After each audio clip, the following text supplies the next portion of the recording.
so ugh. All right. That's gonna be only for people that aren't in the stream. That'll be in the actual recording part when it goes re-uploaded. Oh, good for them. Hello, VOD people. Right. All right, we should be live now. Let me get you that chat. Thank you. Well, there you go. Thank you. You are welcome. Let me go and post that on there. What? No one's posted already? I in our know. chat? It's almost like we just started. What am I supposed to do with the sense of failure? All right.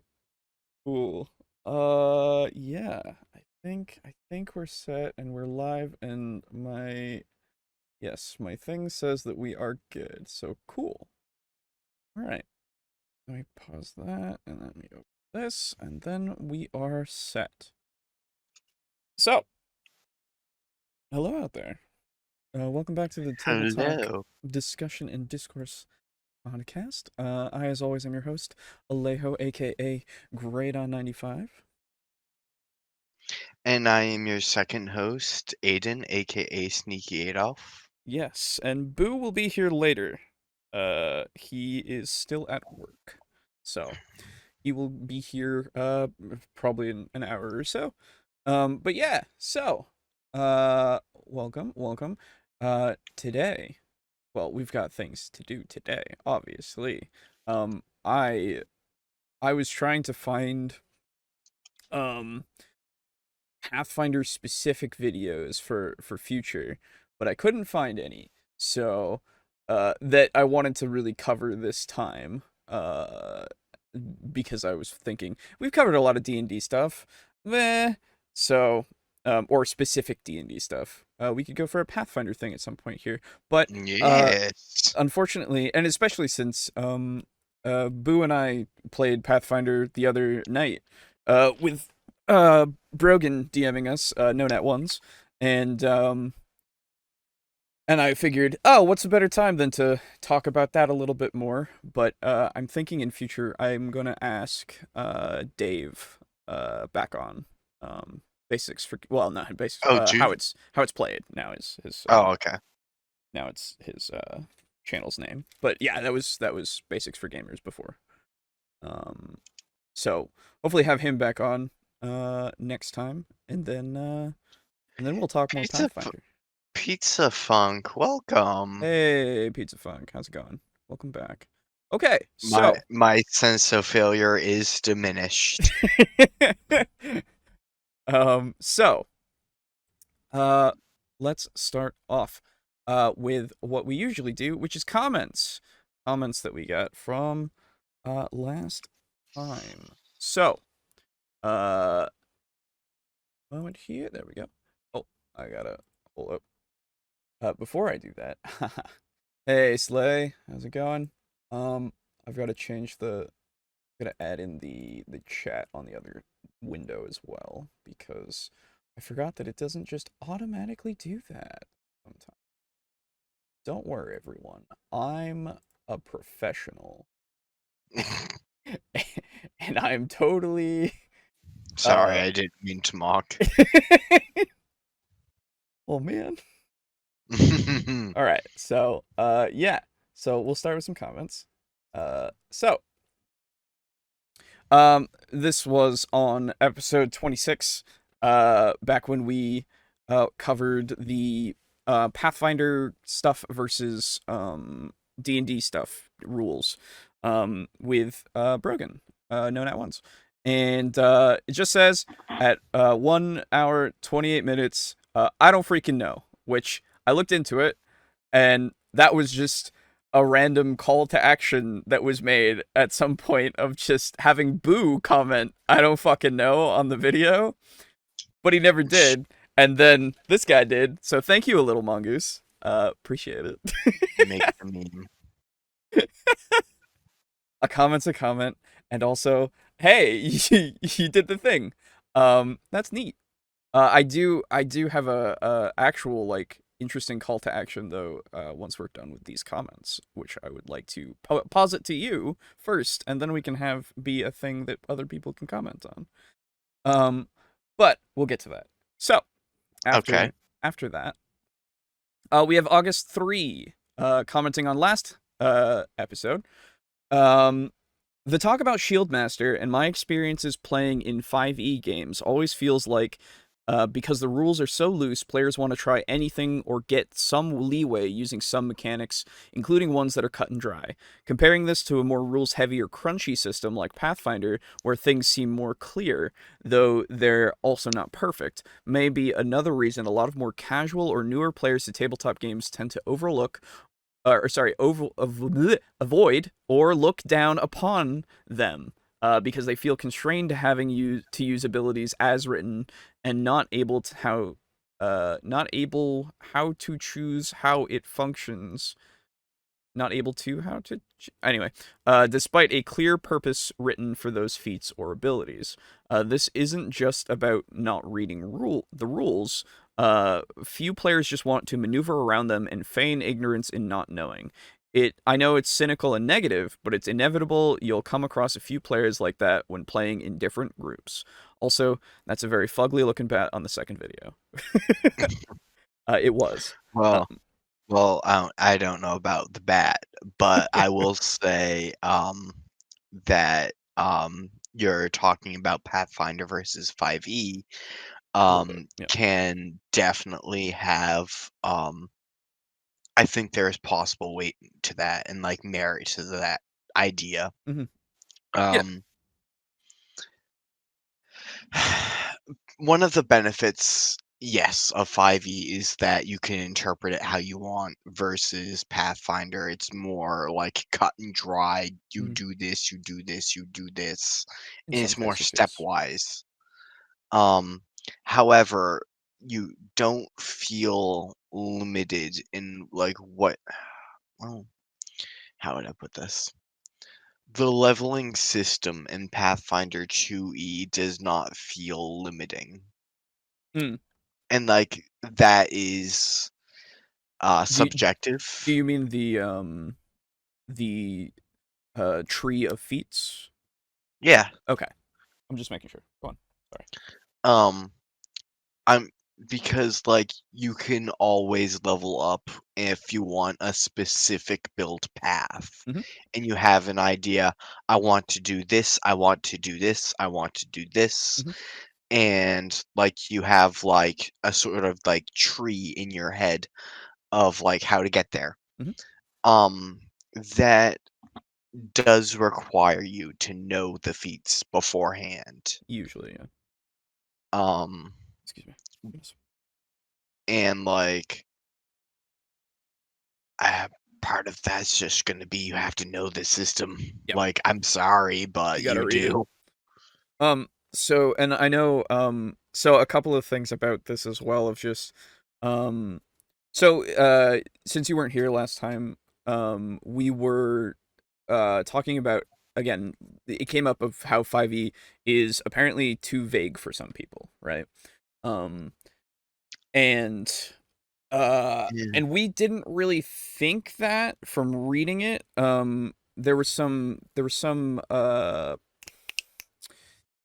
There were some contentions on basically the wording being able to be misinterpreted in such a way that you could use bonus actions in the middle of actions, Mm. like movement. And um we I literally pulled out the books and would read them out, and we kind of went over the wording itself, and it doesn't, at least to us, it doesn't seem vague enough to even make that a question. um but it seems to be I was for gonna a lot say, of other like, I people. I have extensive experience with 5e, Right. and it's not really that bad with the wording, I'd No, say. exactly. So the question came up, or the point came up of people needing to ask um Mike Merles basically of how Shieldmaster the feat worked. And I read it out, and the way that it works is clearly stated as far as I'm concerned. So I don't understand how it could be misinterpreted. Because the attack action is your action. You complete your action before you can do anything else. Um, with regards to, or sorry, with the exception of movement, because movement specifically states that you can have movement between the attack action. Mm. So with that as an example, with bonus actions not saying that you can do that, then you can't.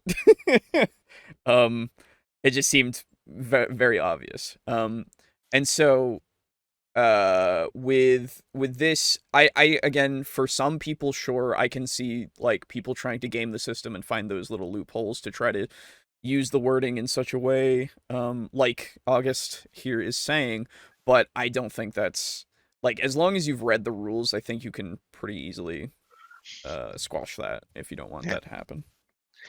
Fun fact, actually, Mm-hmm. our cleric in one of our campaigns Yeah. put on a pair of cursed boots, Okay. and these like things have like 3 different curses on them. Oh, really? But one of them is that he has 40 feet of movement speed, which like sounds pretty good, Yeah. but he cannot take an action in the middle of his movement. Oh, okay. Oh, that's nice. That's like S- really damning in some cases. Yeah. So like think of him as like always slipping around Yeah. at high speeds. He's always on a continuous Pokemon Ice puzzle. Yeah.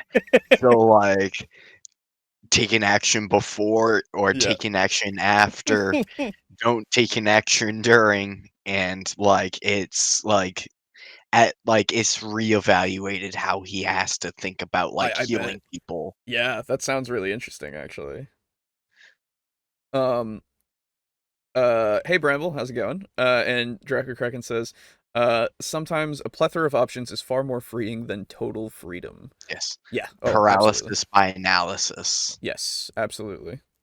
Very much can be. But some people work in the exact opposite way, and Mm. more power to them. So, Unit Rico, last episode comments. I don't know if it fits the bill 100% as a live action anime adaptation, because we were talking about that for a little while. As it's technically an adaptation of a manga that was an adaptation of a novel, but I really enjoyed Edge of Tomorrow. While some parts of it are changed a bit, main character motivation and some locations, and it's a bit less over the top from the manga, but overall it's a decently faithful adaptation and fun movie overall. Excuse me. Also, the Bleach live action movie positively surprised me. Though again, they changed and glossed over a few bits, mostly because they had to fit the first arc into a bit less than 2 hours, and I'm not sure if I'd recommend it to someone who hasn't seen the anime. That's the first part of the comment. But before I move on to the next part, um, Edge of Tomorrow, which one is that? I It's forget. based on a manga called All You Need Is Kill. Oh, that sounds interesting. Cool. I'll look into it later. Um, and dude, I couldn't get Oh, into Bleach at all, and then I can't imagine getting into a yeah. Bleach movie. Yeah.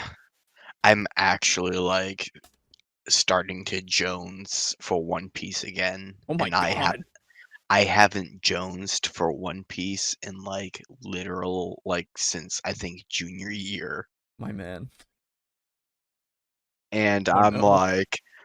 I was like I was like 300 episodes in, and I was like, I there's too much. yeah, I And then know. now I'm like, uh-oh.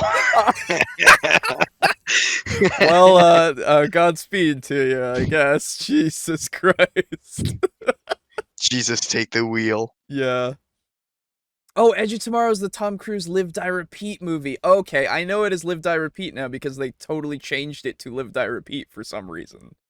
Okay, now I understand. It's like Groundhog's Day from the Hell, Edge of Tomorrow. Okay, yeah, I I remember it. can't help but notice robot punch arms though. You can't help but notice what? robot punch arms. Oh yeah, it's got a Mm, exosuit. That's the mm. only Uh-huh. like it's pretty cool, but from what I It's no remember, mecha, but, yeah, yeah, like, yeah, yeah, yeah, yeah. I I am no stranger to, like, Exosuit making do stuff, yeah. with an exosuit. Yeah, oh, Like, absolutely. even take Risk of Rain 2, for instance. Yep. Um yeah, I haven't watched it myself, but at some point I want to because it does seem neat. Anyway, second part. As for promoting more roleplay in combat, I've been looking into Modifius's 2d20 system a bit in anticipation of the release of their Fallout TTRPG. It seems to have a system that does a pretty good job of promoting this, where you can use non-combat actions to aid others in combat by gaining points that kind of work like inspiration for a party-wide pool. I found a pretty nice in-depth explanation in the fourth post here, which includes a link. And as I'm typing this, Mog Zero mentions it in chat. it does seem like an interesting system that they seem to have adapted to a bunch of different systems besides the Conan, Star Trek, and upcoming Fallout systems. I'm pretty sure they also have a system for Cthulhu set in World War II. Okay. Edit. Also, yeah, it seems a bit odd that he's saying his system doesn't punish people for not RPing when not getting the bonus is punishment in and of itself, especially with the balanced system of adding +1 to DCs and monsters' ACs to cancel out the bonus that he suggests. Though, in fairness, he does say he wouldn't use it himself. I do wonder if RP in combat could be encouraged more simply by the DM, or one of the players, for that matter, doing it themselves instead of creating some kind of mechanical system, though. I would say so. For that Yeah, second. RPing can definitely be the players. It does not Yep. have to be the DM. Yep. It's something that a lot of people look around the table and a lot of people say, "Why is no one RPing?" Mm-hmm. When the question they should be asking is, "Why aren't I RPing?" Mm-hmm. And so, yeah, just give a brief little context on that. We covered a video where a guy was talking about how to encourage RPing in combat, and Okay. he made a system, or he just was like, we're gonna just have this system where if you RP in combat, if you describe how you're doing your attack, or whatever you're doing, however you're casting your spell, whatever it is, if you describe it in enough detail, he did set a Oh, standard at least. okay. So you can't just be like, I swing at his head, right? So you have to Huh? have something, but he then says, anytime you do that, you get a +1 to whatever you're doing. Yeah. And we were like, but why? Okay, so yeah, you. And he was like, there's no drawbacks because there's no punishments. And we immediately were like, well, no, there is, because what if you're that day you're tired, you don't really want to RP too much, you just want to say what your character's doing, and you're not gonna Yeah. be fully engaged with it in that respect, and then you're automatically just you're not getting a +1, right? Like Yeah, you are inherently worse. you're still Mm-hmm. penalized. So, I mean, the obvious thing is, of course, just uh, RP in the game and show that RPing. But we also were talking about, like, there are times where you just want the combat to go a little bit, and you then highlight the specific moments with more of the RP, like what we've said with Yeah. the how do you want to do this, right, from Matt Mercer, or I just like I describe was your gonna say, kill. like, Yep, kills especially yep, are a chance to RP. yep. So that's what we were talking about, instead of just, and it's not a bad thing inherently that your combat is going to get, if it's getting to that slogging point, of course that's not great, but every combat goes for at least an hour. Like it's not, Well, sorry, okay, not every combat, but most combats that I have been a part of have gone very long. It just depends on what the scenario is, right? And you can get to that point of, okay, we're just trading blows at this point. And then we get to a certain, like, maybe something changes in the narrative because of an attack, and then you highlight that, and then maybe we start RPing a little bit more again. But like, at some point it might drag on the combat way too much, right? Mhm. I Um, would say movement actions are a really good choice for or chance rather for RP. mm, yeah, I agree. Like why is your character moving? Yeah, oh yeah, definitely. Hey Indigo.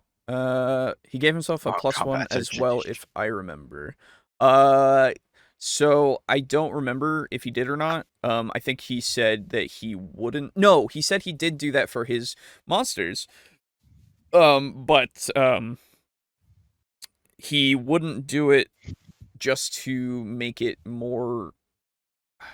I don't remember exactly, but he wasn't going to do it in a specific instance, like Rico said in this. But it was gonna be, what did Rico say? Balance system of adding +1 of the DCs and monsters ACs to cancel out the bonus. Right. Yeah, that he couldn't wait to use it himself. Oh, okay. Mm, Um, I tested the cosmetics drop idea. They loved the fancy hat. yeah. Just kidding. Well, yeah, dude, it's a fancy hat. It's a fancy hat. Yeah, that was one of the joke things. Is like, oh, They'll fight to the death over yeah, it. exactly. Drop one hat in the middle of them and say fight. Right. He said he wouldn't do it if he boosted the ACs beforehand. Ah, okay, gotcha. Yeah. Anyway, wasn't really a fan of the system itself, just because it wasn't doing what he was saying it was going to do, basically. But that's just how it goes. Yeah. So, Long combats are a tradition. oh, I Those forgot that. that Yeah, that is something that has been around in most editions Yes, since forever. yes, absolutely. But I I don't know. I am of the mind that we should get away from that. Hmm. I'm just not sure how. So, we've talked about it before, where we're more into the narrative. We're much more into the narrative Yes. in our role playing games, no matter what they are. And we just want to play D&D in this specific, like, we just want to play D&D. And if it's more narrative based, even though it's more combat based system, a more combat based system, it's still like we still like using the combat because the combat is still fun. It's just, again, we're more into the narrative stuff. And so I've read, in fact, the Vampire the Masquerade 5th edition core book, and I find it very interesting because that is more narrative based, and they do have combat in it, but they actually have a couple of different variations of combat. The first one that they present to you is the 3-round combat system, where you go for 3 rounds or 3 turns, quote unquote, because everybody gets their turn, and then after that you either play it out or you figure out like which side would win. It depends on how much you want the combat to keep going. Hmm. And there are even the variants of the 1 round combat system um, in that as well. But there's still like you can still do it for as long as you want. It's just one of those things of they're just like, yeah, combat might not just be your focus. Like it's there and you'll be doing it sometimes because you're a vampire and you'll fight some things sometimes depending on how you play. But yeah. The issue I have with just ignoring combat as like a possibility in general, and Hmm. like, because I thought about this, um, is you deny both sides the opportunity of like critical hits or critical fails. Sure. And like that can change combat Oh, drastically. absolutely it can. Absolutely it can. Um and like I don't like, I mean, it is technically even, I guess, Yeah. if both sides are denied the opportunity to critically hit and critically fail. Hmm. But also like there's monsters and Sure. like some monsters I know at the very least my boss encounter, like if that critically hit, they were fucked. Hmm. Sure. Yeah. So like maybe like don't skip boss encounters. No, of I course don't. not. Yeah. This is the thing with the vampire system itself, because it's in a whole different it's a whole different wheelhouse, right? Because it is more skill based and not really and narrative based and not really combat based. Um, because you can literally just tell people not to do something, like with your vampire powers. You're just like, hey, forget, and then they forget the past few minutes, like Mm. because you're a fucking vampire. But with something like D&D, the only thing that I would say to make your combats maybe a little bit faster in that regard is just to use morale more, you know. um Make it so that more losses they take, they run, or they surrender, or like you got to do less fight to the deaths, basically, Yeah. is the big takeaway that I get from every time I play D&D. Well, like I've had wild animals run away Yeah, plenty of times exactly. because I'm like, dude, they're wild Yeah, animals. They want to survive. exactly. Survival instinct does exist. Absolutely. They have a motivation to attack you because they misjudged you and thought you were weak. Yes, exactly. um it brings up the question, should a combat be challenging and make death a proper consequence, or is combat a set piece?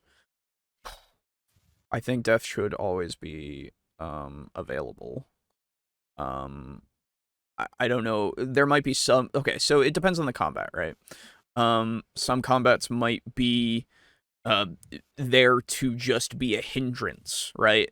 They're sending the goons so that they tie up the heroes for a little while they get away or something, right? Um, whether or not they actually do that, that's their purpose. It's not to kill them.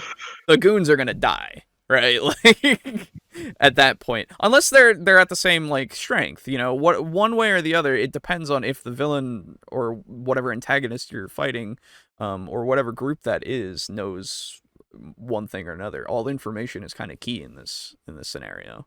Um, so I think it just depends greatly on what you need in that moment, right? What the purpose of that combat is actually going to be.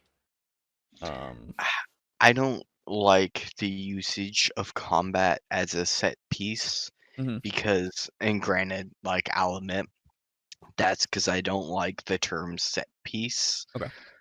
in general. Yeah. I think that like the usage of set pieces Mhm. is very cheap.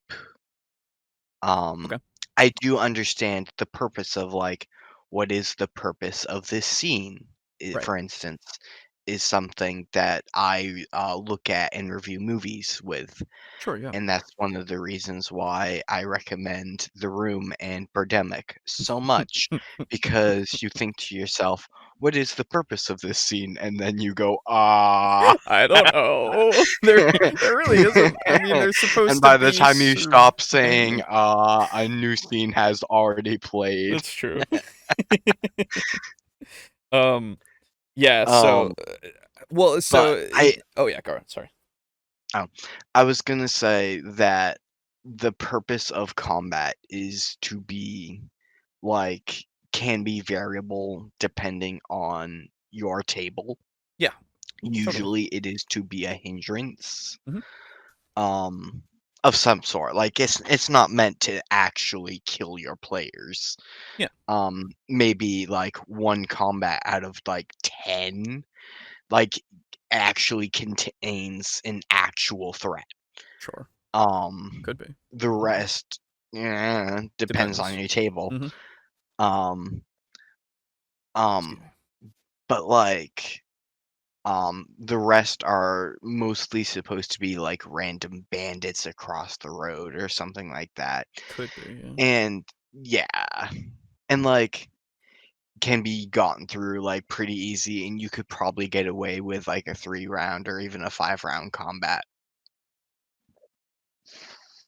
Yeah. And for the combats in something like I was talking about in something like Vampire, like they quite literally, the points of time in which you're playing are known as scenes themselves. And like it's all going into this bigger chronicle of events. That's just what they name it. Like you're playing through chronicles and not that's just their name for campaigns. But it kind of sets this different mindset, I think, where again the combat is still there to be a hindrance. It's still there to be a challenge, right? But it's not ultimately. Usually, it can be, but it's not ultimately what everything relies upon. There are Mhm. multiple ways to do the situation, just like in any TTRPG. To be fair, but for vampires specifically, because it is not built upon this combat, then it is there as an option that you can use, and it feels that way very much so, I think. But that is just for me. Um, so the 3-round combat option would work great if the characters are fighting mooks or your basic weakling baddies. Also, steal morale rules from older editions of D&D. That will shorten combats. Yes. Definitely that. You don't even need a rule set. You can just figure it out very easily, I think. And the set pieces shouldn't be the combat the set piece shouldn't be the combat necessarily, but the environment and the situation that frames it. I would agree with that. Yes, I 100% agree with that. That's exactly how it should be. Anyway, next comment. Also last episode from Lux Armok, who has been commenting quite a bit. So you've been going through the catalog. Thanks. If you found out enough about a movie to decide you're not interested in it, that's fair. As long as you're not assuming it's bad just because people say it's bad and for no other reason. I can say I'm certainly not going to watch the Ghostbusters remake because I've seen enough to know I don't want to. Yeah, exactly, 100%. Though I I don't wouldn't. know. Well, granted, I love terrible movies, so I'm like, yeah, let's go. I mean, it's bad, but I don't think it's even funny bad. It's just not. It doesn't. I've seen Dude, so much on it. neither is The Room. No, Birdemic the was, room but is like kind of The funny. Room wasn't. I think the I room don't is kind know. of funny. I watched through The Room without even cracking a smile. Well, there you go. um, though I wouldn't agree that RoboCop doesn't uphold the spirit of the original. It's still critical of corporate greed, and it still shows the struggle of someone whose own body has become the legal property of an impersonal and corrupt corporation. This was always the point of the original movie. The campy 80s style was just packaging, which isn't to say it wasn't part of the appeal, but it was just how they chose to deliver the main point. It wasn't the point in itself. The remake is still based on the same message under the surface, so that's a point that I have to defend. I have to defend it on. I guess you could have reasons to see it differently, but I think the changes they made were fine from that angle. Okay. Sorry, there's not Okay. much more I can say about it because again, if that's the case, cool. I would have to see. Now it's like I would have to see how well they uphold that message. If it's consistent throughout the movie, right? Like it would be something that we would need to go into even further. But I don't care enough about the RoboCop remake to do that. So I'm not the person for this, but I understand and I hope very much so that that is something that can hold up to scrutiny. And hey, if you want to make a video on it at some point and you throw that my way, I will watch that video. Okay, you might even convince me to watch the movie at some point. Anyway, uh, sorry for going Aiden crazy in this comment after it looked like you'd already seen it, but this point has been bugging me and messing up my entire life. Also, I'm going to promise that this is the last time we'll talk about RoboCop on this D&D channel, unless D20 Future comes up. All right, guys, time to mention RoboCop now that he can't mention it. um, you covered most of the thoughts I had for this episode, but the main thing I want to say is this. I don't agree with the guy in the first video's choice of words in saying that players stop role-playing in combat. What he's talking about is narrating, not role-playing. People stop narrating because they've run out of new ways to describe the actions they're taking, and they're Yeah, focusing on winning the battle. Yeah, I would agree. I've heard every variation of "I've gone for his head." Mm-hmm. Like they think that makes what they do a Vorpal strike and not a called shot. And I had +4 to their AC every time, and they missed. But the only time They've stopped role playing as if they've gotten bored and started phoning their actions in so they can get their turn over with. If they're taking realistic, intelligent actions, doing what they seem optimal to their character based on their character's abilities, knowledge, and mindset, then they are role playing. Excuse me, goodness. They're having their character do exactly what their character would do in the situation, because that character wants to live and keep their allies alive. Even if the character ends up standing in the same spot, trading blows with the same enemy for multiple rounds. If that's the best way the character could contribute to winning the fight, then that's what the character should be doing. Uh, Agreed, mostly, yeah. Yeah. If players get inspired to Are they a narrate, barbarian? Are they designed to face tank? right, Okay. yeah. If that's what they want to do, then that's what they want to do. Go for it. Um, if players get inspired to narrate an action they're taking, then good. Let them do that because they want to. Don't push them to do it if they're not feeling it. There are better systems than D&D for encouraging the kind of cinematic narrative in combat this guy seems to prefer.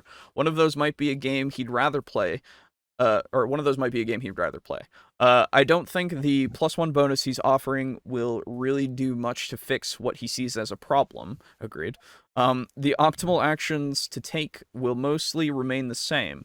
Battle mechanics will stay mostly the same, and therefore will still sometimes turn the action into a slow grind. A detailed description of how your character attempts to attack an enemy will still be resolved by the same attack roll with just a slightly higher chance of success, and the same handful of HP at stake if the action succeeds. And people who get tired of narrating I would also say oh, that is fair. yeah. And people who get tired of narrating will still probably accept the effective penalty so they can just take their action. He would have to alter the rework the system more deeply to address any of that. So he might as well potentially save himself a good amount of effort and try a few other systems out to see if any of them work better for him. I myself have never had any huge complaints about D&D's style of combat, but it can't be everything to everyone. Yeah, phenomenally put. I like it. Has he not tried Pathfinder? Well, The granted guy that we covered, actually, I don't know. the combat system in Pathfinder's not that different from D&D. No, it's not.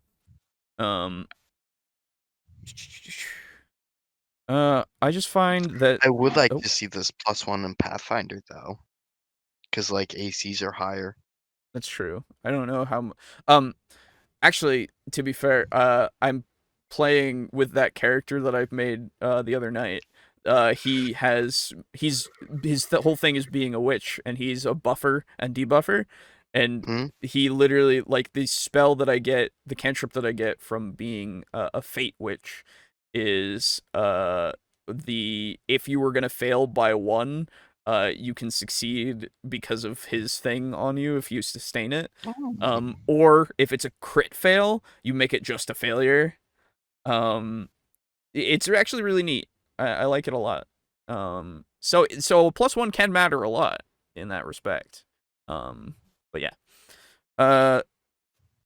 So I just find that combat is challenging and short.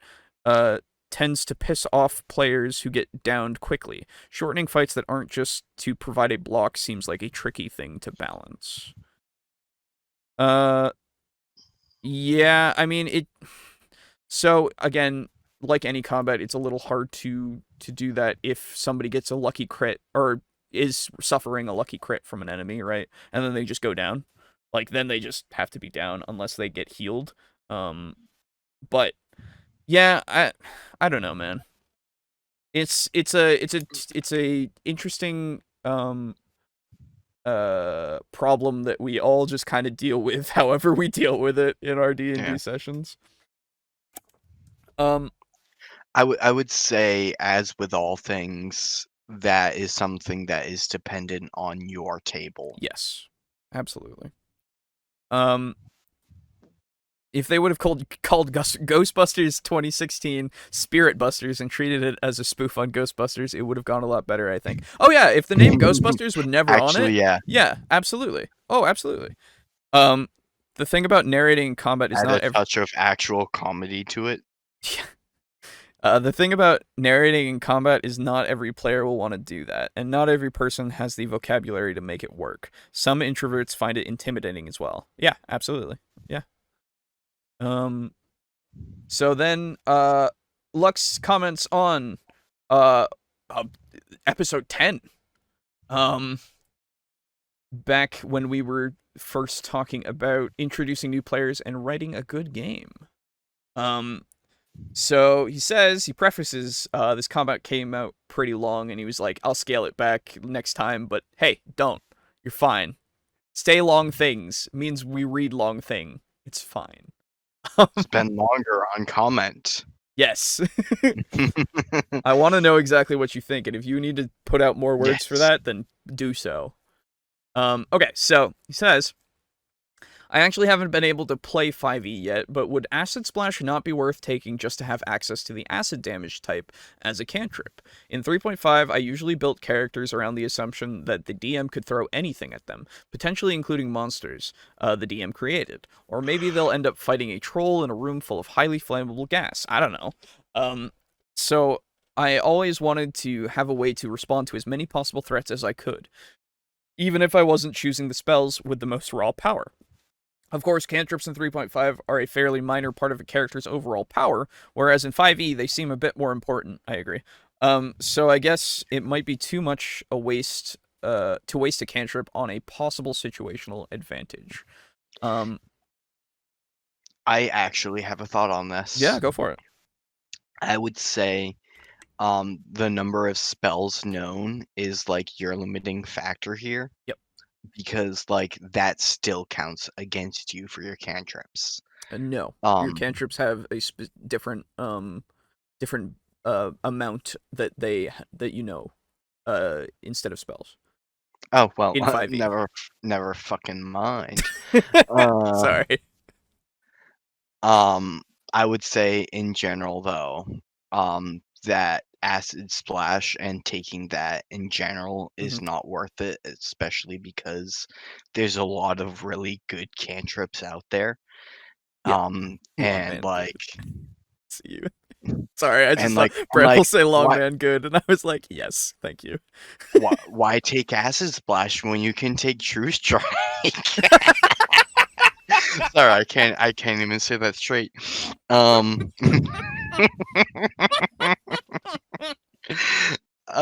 Hey man, it's not Pathfinder, okay? With Pathfinder, you can actually take True Strike and it works. Yeah, that's true.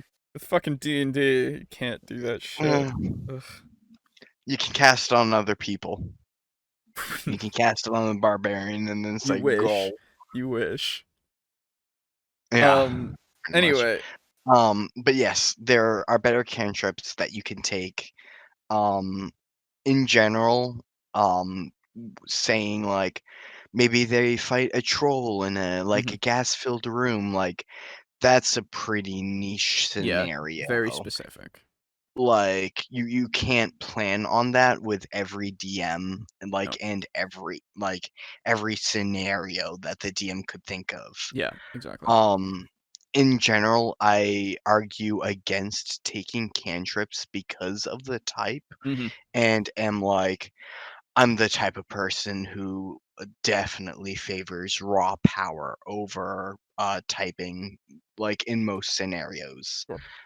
I'm a big inflict wounds player or toll the dead player. Those are Because like in general, like you see big number that is damage you do to enemy, and you go yes, and you fist bump your friends. So you see 26 damage appear, and you go yeah. Yes, exactly. So I would also say like acid splash is good for acid damage, sure, but the amount of things that you're going to be encountering that really need that acid, like you could have instead for that troll scenario even fire, right? Like it might be in a flammable room, yes, okay, but again, very specific. It's unfortunate. So yeah, let's see. He goes on. I heard your microphone do a thing. Are you okay over there? Hello, I Oh, just okay. died real quick. Don't Oh, mind me. okay. Well, we've already established the anyway. um, You know me as not the dying type. exactly. So, he continues. I don't generally come up with very deep backstories for my D&D characters. I'll know where they came from, what their beliefs are, and what motivates them. Fear. Thank you. But they're usually just some kid who has recently come of age and set off into the world with some vague idea of what they're trying to do with their life. That just lends itself to watching the characters grow, or the character grow from their humble beginnings into whoever they end up becoming. The interesting stories mostly end up happening to them during the campaign, if things go the way I hope. Fair, yeah, absolutely. That's a way to do it. Of course, I'm hoping the DM will actually do something to engage them, but it doesn't have to be based on their backstory. As an example, one character I had was dominated by a mind flayer at one point and had to follow the letter of its commands. That's how the DM ran it. To work against the party, while she also tried to undermine those commands in whatever way she could. After she eventually broke free and the mind flayer was killed, she developed a strong hatred of illithids, and that would have That- lasted from that point on. Oh, you don't say. Crazy. So she basically ended up with what could have been a motivating event in her backstory, except that it happened during the actual campaign, and it felt more meaningful to me for having actually played it out, even though that happened by accident because of a failed save. That's the kind of thing I would look for in player engagement from a DM. But on the other hand, I've also done play-by-post forum role-playing, which typically doesn't use any actual rule system. I've tried that. I can't do that. Um, other than general forum rules against abusive power gaming and other toxic behavior. And on those, some of my backstories have been fairly huge. Of course, with those, you usually don't have to start out as the equivalent of a first level nobody, so it feels more natural to me to create a deeper background that reflects the higher degree of experience and power I usually start those characters out with. Also, you don't really have anything like DM or GMs on those forums, other than mods whose only job it is to make sure forum rules are being followed and personal conflicts between players don't get out of hand, so you're generally responsible for telling your character's story yourself, and it helps to give them pre-existing history you can use. Yeah, absolutely. Like I said before, making a a backstory that is quite literally very, very small because you're coming of age, that just makes sense, first of all. If you're going to be playing that kind of character, they haven't had much go on with their life. It could be that they had a few momentous things, um, but it's not going to be super like deep. Usually, it could be. It very well could be. Either way, um, and so it works. And like with the post by or play by post forum stuff, like that just makes sense as well. Of just you kind of need to make that character be able to be whoever they are in that scenario, and you're not necessarily going to be doing the same exact thing as you would be in a D&D game. Um, so the issue I have with the whole like youngling getting pushed out in the world sure. coming of age story Hmm. is though make sure that you have like something unique Oh, about your sure. character because God, I do see that a ton and they're always paced characters and they're like, "Oh, a coming of age. Shocker. You and every single other person in the party." Well, I guess it's a coming of age like party story. Right.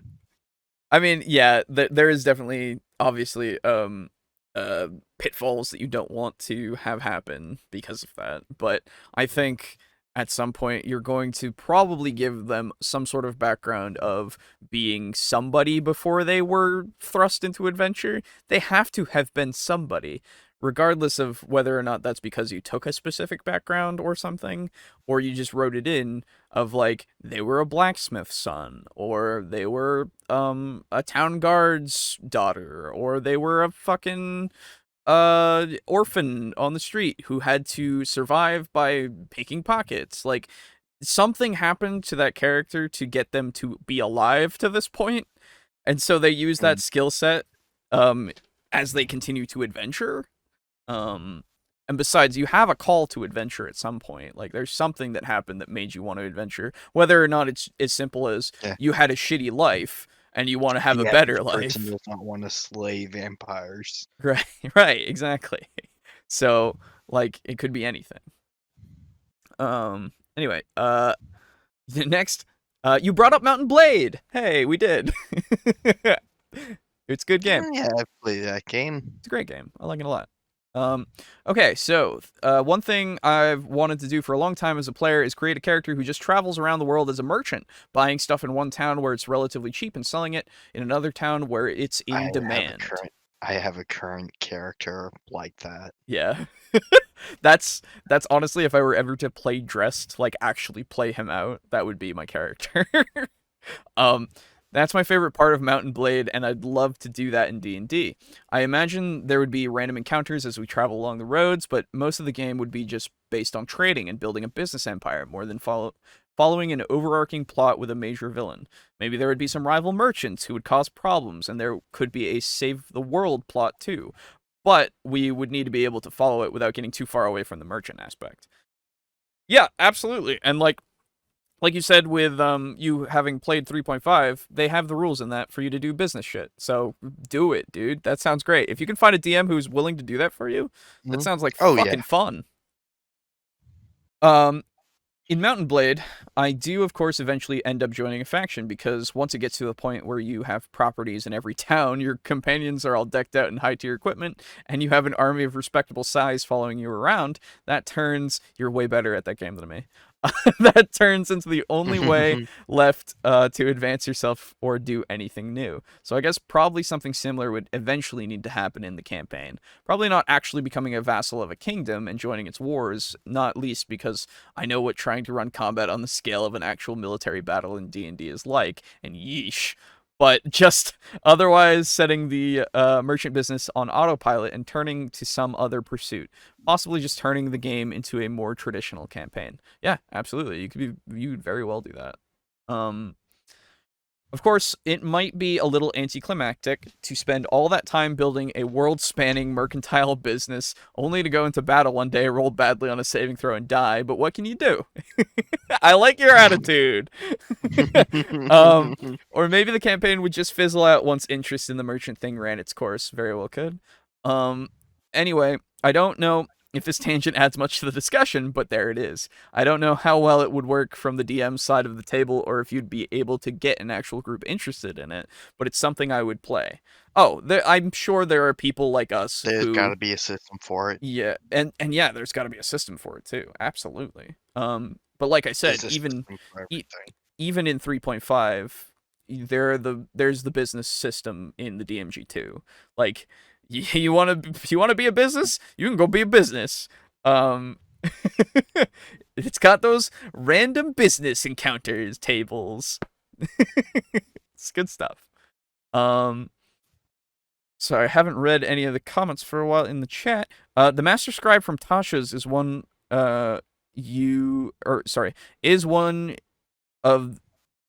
is the one you want the variation on. Okay. Of damage types. Because you can change the damage type of a spell if you have one of that type at the same level, i.e. Radiant Fireball, anyone. Oh, there you go. Yeah. If you want to annoy players with a troll, have the troll regenerate health with fire. That is a specific troll in 5e, I think, as well. Or, not that specifically, but you could just make that, yeah. The Grim Hollow campaign setting has amazing rules that would make a very grounded campaign possible. While most of the advertising focused on transformations, to me, the biggest claim to fame was the advanced backgrounds. Okay. Yeah, I don't know much about Grim Hollow. I remember seeing it everywhere. Yeah, I know. It supported literally everybody. Yeah. So, yeah, maybe. It's like Raid Shadow Legends. Yeah, it was for a while. I'm glad it went through, because it seemed like it was very cool. Anyway. And you pretty much described something in this episode that I had thought about in the chase your players up a tree discussion. And that is, if your players want to ignore your adventure hooks, let them ignore your adventure hooks. Yeah. Then let the villains succeed in whatever they were trying to do, because nobody intervened to stop them. Uh, and the player Hmm? characters have to live with the consequences. Maybe then Hmm. they'll actually try to do something about it. It's not railroading, it's letting players make choices that have It's consequences. agency. Yeah. Yes. Nobody So nobody ever that said that that the consequences had to be whatever the characters wanted. Go on. so that is something that I'm a huge advocate of, and that's the world state changing. Mhm. The players like ultimately, the special thing about their characters is that they can affect the world state through their actions. Mm. Sometimes that's the lawful good, sometimes that's the like, and granted like I'm putting these in terms of um the alignments just to be simple for Sure. the podcast's sake. Yeah, yeah. But like sometimes that's the chaotic good, sometimes like um, the um, the traitor of the city gets hanged. Yeah. Sometimes he gets brought up in court. Like there's a lot of different ways of solving conflict. Oh yeah. Sometimes actually, the traitor succeeds, Mhm. and there's like a change to the council, and it changes the way that city functions from then on out. Mhm. Mhm. Um, Fun fact, this is actually the starter city in my campaign that Oh. I'm mentioning now. Oh. But, like, because they had that fight in the sewer and, like, brought this up before the guards and Mhm. Mhm. the town was fortunately, they didn't bring this up to the wrong person Right, exactly. and, like, warn them of, like, their interference. But, like, they were like, "Oh, shit," and they sent guards down to the sewer, Mhm. and stopped, like, a whole invasion, basically, of Oh, yeah. people, and it started with a boss fight of a troll, Yeah, yeah. um, and That you then filled with they a bunch of gas that was highly explosive. yeah, yeah, yeah, yeah.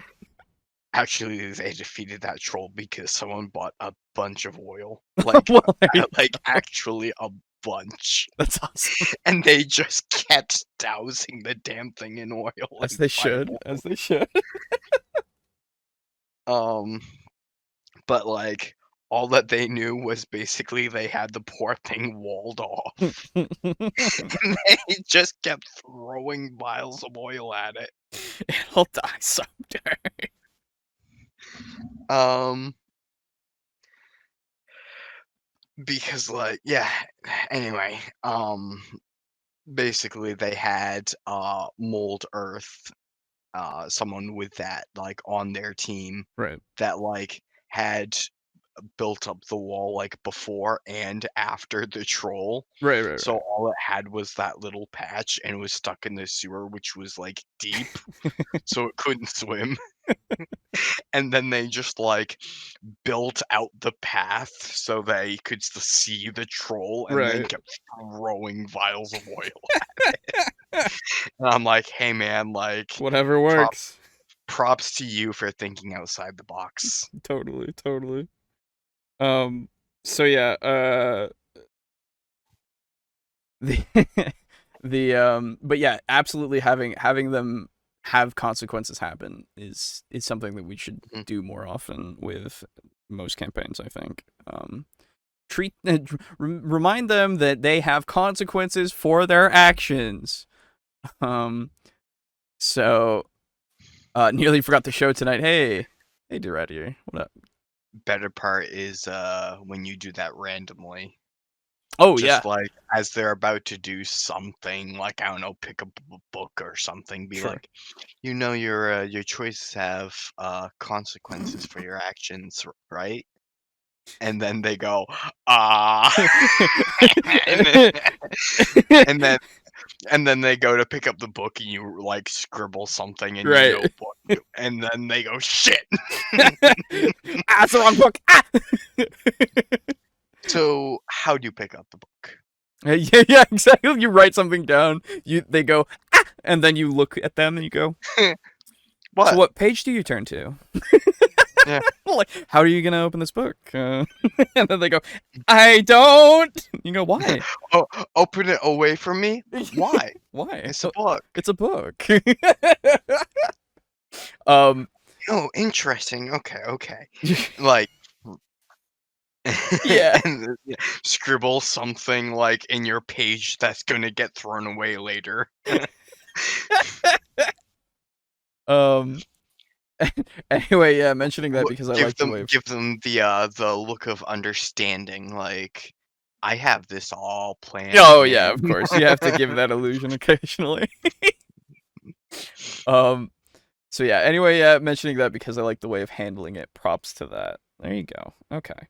Um.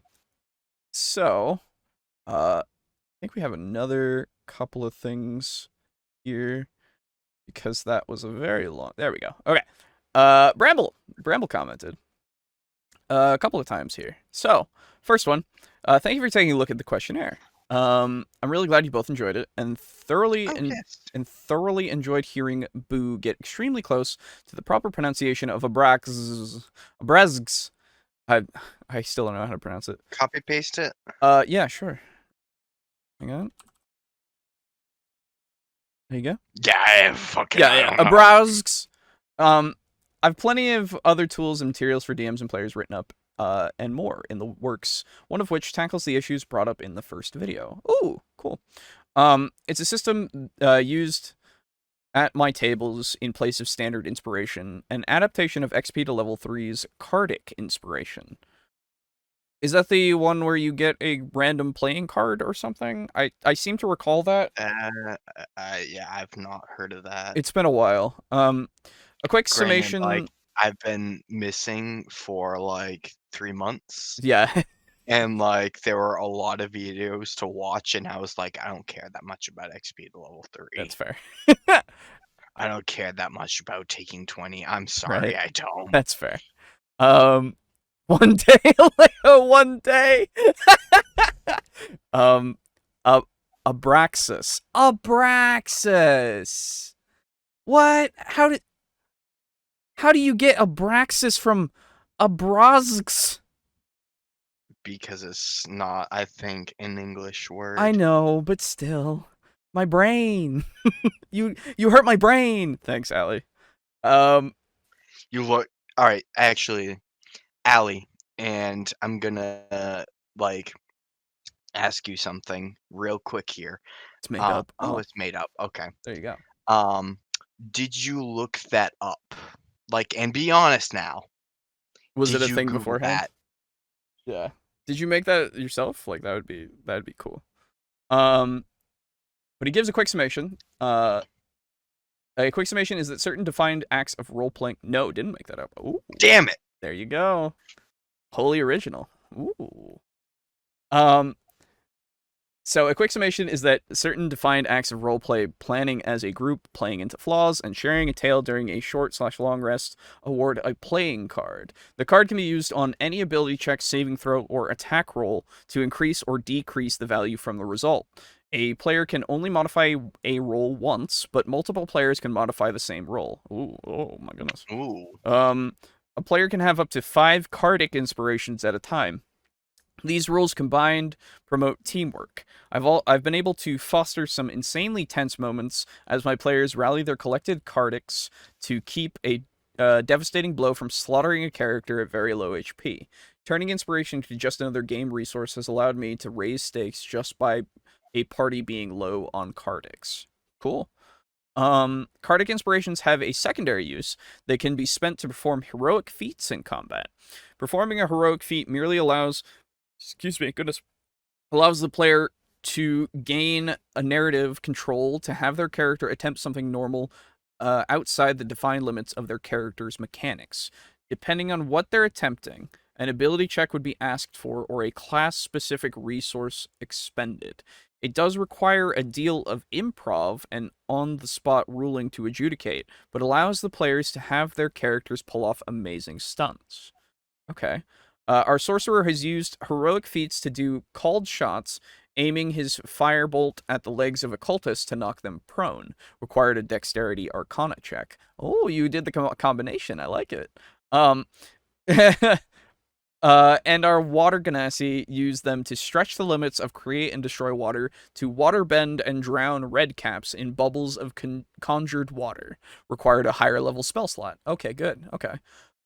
Excuse me. I wouldn't consider it a perfect system for all tables and DMs, but it utilizes my strong suits as a DM well enough to incentivize interesting problem solving and roleplay in and out of combat.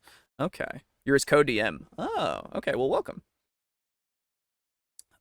So yeah, sounds interesting. I'm glad it works for you.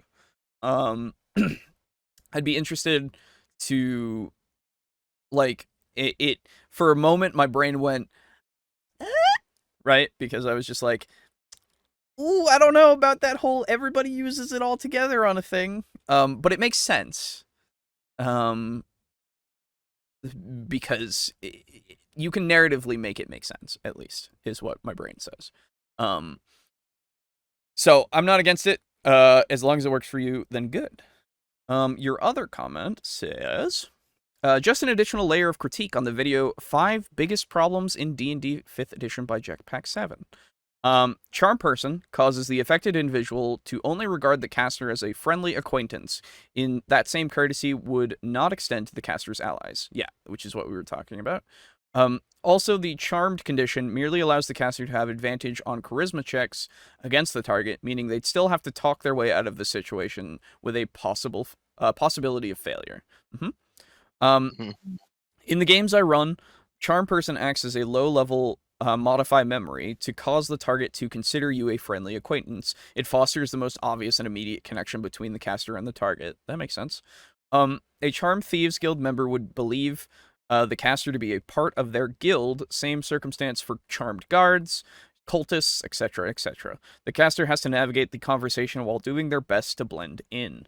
Each time they falter by revealing they don't know something they should or acting in a manner unlike what the charmed target expects, excuse me, the caster gets a strike. 3 strikes forces a saving throw versus the spell save DC, potentially freeing the charmed target from the spell. Narratively explaining why a creature knows they've been charmed. Okay, interesting. That's actually really similar to magic item I played in my campaign. Oh, They have a DC yeah. that is like going to be hard to hit for the rogue to realize that the rogue is not supposed to be there. Hmm, And hmm. it's a hood, basically. It's a Daedric artifact. Okay. The for those that are Elder Scrolls nerds like me, the Grey Cowl of Nocturnal, um, or rather, a fragment of it, a strand of it. Nerd. Anyway, yeah, well, whatever. I could fucking go on like an I know hour-long you could. I know diatribe you over could. how the world was formed. I know you could, and I know you kind of have occasionally with us. So I have, dude. I've typed out for 2 hours, like, because someone was like, "Oh, really? You could talk about why the world was formed," and I'm like, "Dude," and they're like, "Spill the tea," and I'm like, "Dude, you don't know what you're asking for." anyway, So I sat there and I typed out on my phone for, like, hours. yeah. Um, anyway, um, but they have a high DC to realize that the rogue is not supposed to be there, who already has, like, a fucking godly sneak bonus. Sure. Um, but every single time that the rogue says something, like, sus-y, Oh. that DC goes down by, like, 5. Uh-huh. Uh-huh. So it starts out at, like, 25, and then it goes to 20, 20 and then and then to 15. Yeah. 15, and then to Okay. 10, and it's like you're like progressively getting more in the range where like they have a +7 to like detect that. Right. Yeah, And yeah, it's yeah. like they have to roll an 18 at first and then they have to roll a 13. Wow. Yeah, that's really cool though. I like that idea. I do. Um so yeah. Uh Yeah, right. never threatened a demon with explaining their world. Oh, true. Dude, it all started with the gods. Dude, that has been me and talking about vampire from what I've read. Like I was telling, because I'm gonna be running a one shot out of it tomorrow. Because our DM is taking a break, and so we stepped up to do things. And I was like, fuck it, I want to run vampire. I've really wanted to play slash run it for a while. And so these days, I could just start talking about that shit because the lore of that is really fucking cool. Dude, when I have limited experience with the lore, but like it's always been super cool. Yeah, like I know we covered the like one a video or two on vampire before, and it Mhm. was very basic, and we heard a little bit about it, but now that I know more, I'm just like, oh, oh no, oh my god. It's great, I Dude, love it. learning about the masquerade was so cool to me. Dude, learning about why the Second Inquisition has come about has been fucking amazing. Um, so that being said, I think next week, because I'll have some experience with vampire, we might look at vampire again because I do want to talk about it more because I can have that excuse. As long as Yeah, I can find videos for it, to be fair as well. Otherwise, I'll just talk about it a little yeah. bit in the beginning. Just look up a couple videos and be like, "All right, boys, I have my excuse." um, but anyway, Can't wait to read the comments on this one. Guys, um, when that week happens, don't comment at all on the no, video. no, don't do it, no, you dick. Um, Yeah. so, You uh, you know this. I know you. Welcome back. Sorry. Okay, so Friends is an even more crude version of this, which so recklessly swings the pendulum one way that it careens back into hostility due to the magical feedback. Yeah, okay. I paused right before you said the exact same thing, Lamau, great minds, and all that jazz. There you go. Nice. Um, Gotta run shifts up at work, and I have chemistry work for my second degree to do later. Ooh, Whoa, see you, Draco Kraken. hello, I'm a chemistry There major. you go. Hey, hey. Well, Hello. thanks I for have one more semester and it was gonna be before I graduate, and it was gonna be this semester, but this semester is kind of a wash. um yeah, see you later, man. Thanks for sticking around. So yeah. So yeah, that's all the comments. That took a little over an hour. No worries. I love it when that happens because that means lots of things to talk about. Well, I figured Boo would be on by now. Yeah, he'll probably be another few minutes. It's cool. But it works. Anyway, so before we move on, um I do want to ask a question for people out there and for you, and when Boo gets here as well, for him. Um couple of things. Uh what is a system that you are super like you've seen and that you've super been interested in playing but you haven't played yet? Oh, that I haven't played yet. Yeah. Is there one that you are Starfinder. really Starfinder? Okay, all right. That's fair. I would say, like, having, like, seen pictures of it, Mhm. I think it is super rad. Mhm. Mhm. And I know that I love Pathfinder 2e, Yeah, yeah, yeah. so I'd imagine it's similar, but I have no experience with it. I do want to play Starfinder as well. Thankfully we might soon. Oh. Oh, Mm. Um. hoping so. Yeah, um. So Starfinder. What about the opposite? Is there anything that you know that you just have no interest in whatsoever? Oh, what's it called? The one, Fate. Oh, the Fate of Cthulhu or Fate itself? Actually, Fate of Cthulhu, I would say. I have interest I don't in mean to reading poison the through the well. book, but you're right, Fate I of can I change my Yeah, answer yeah, you to can. that? I'll just say Fate in general, but Fate of Cthulhu with like a little thing here because I want to keep track of this. Fate of Cthulhu specifically. Okay. When does that come out? I don't know. I haven't looked at it in so long. Hold on. Googling. Sorry, everyone. I'm also writing a thing now.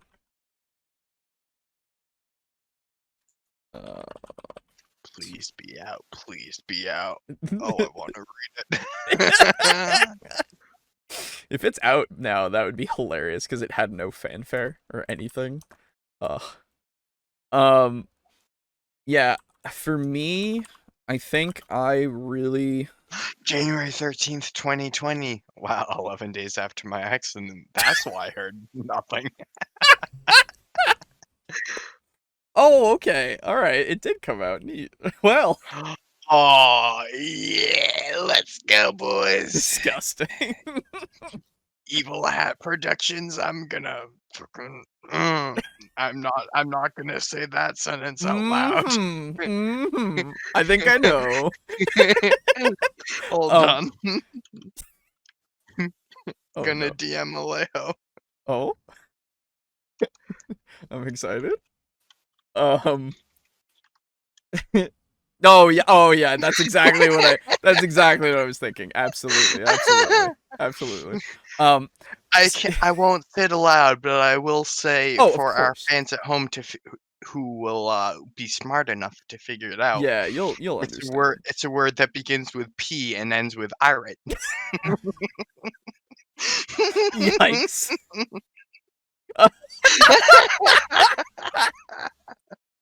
Oh no. Oh no. You can't prove anything. Anyway, I would never. No, never.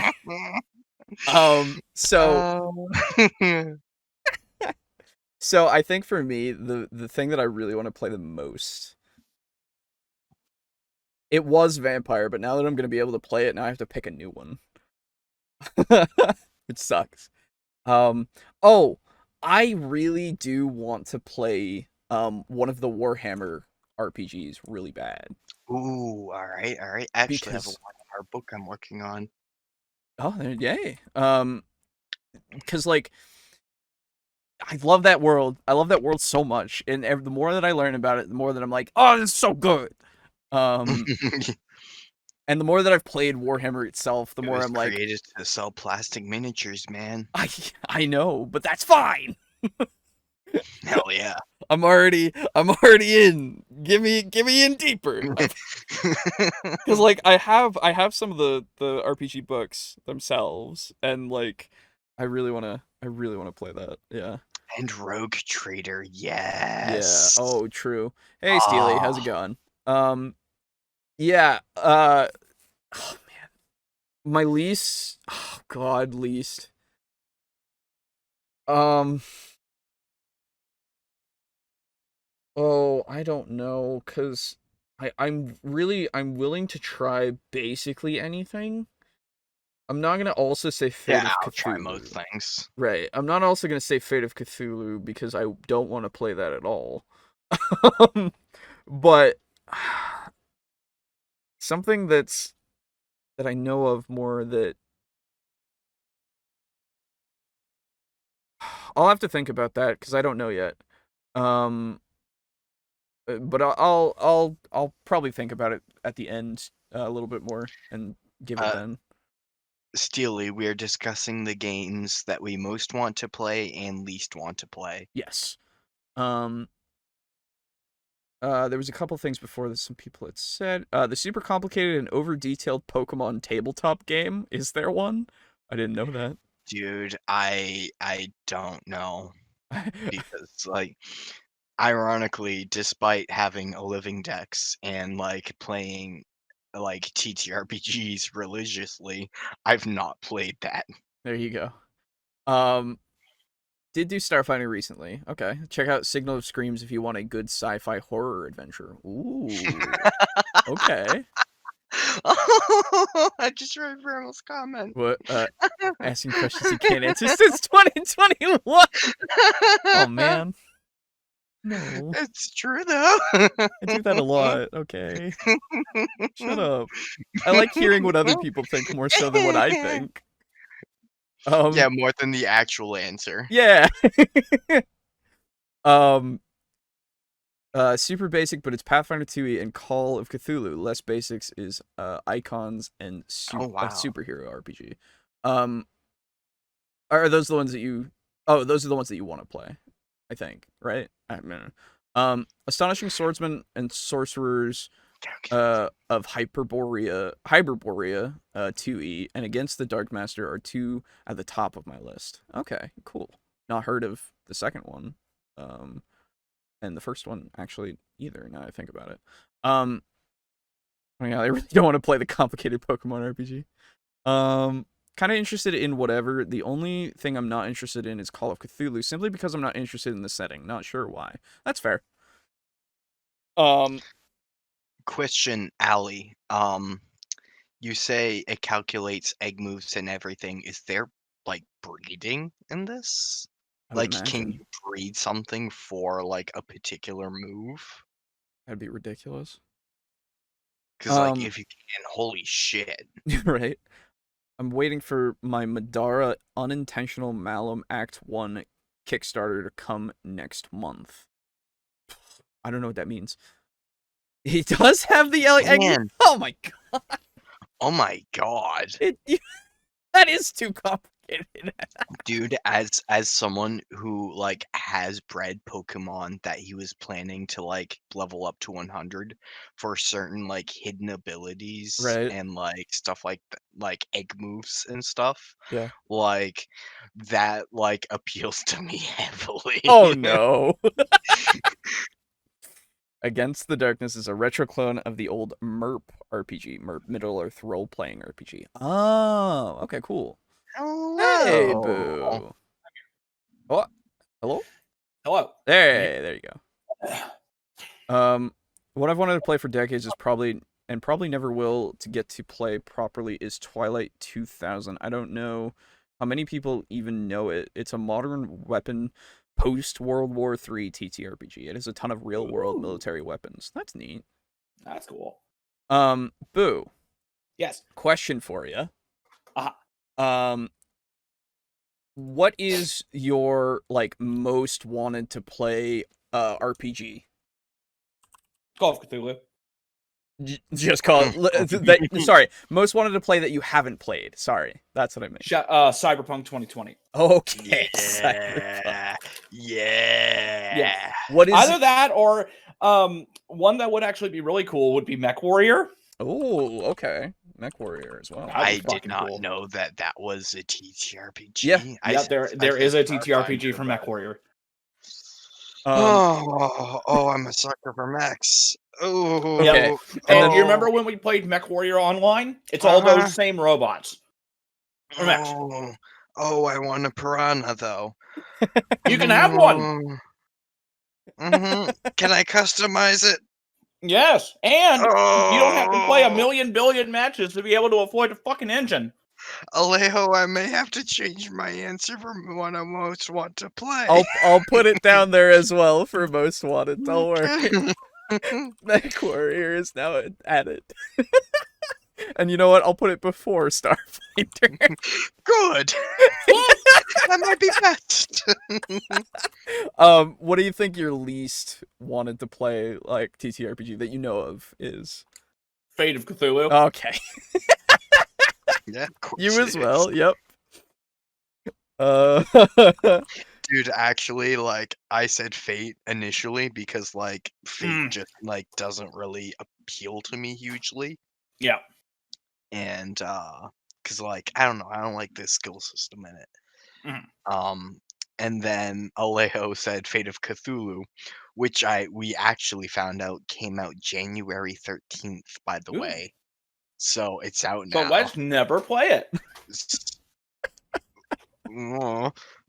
I said for the people at home, like we could always do a word that begins with P and ends with irid it.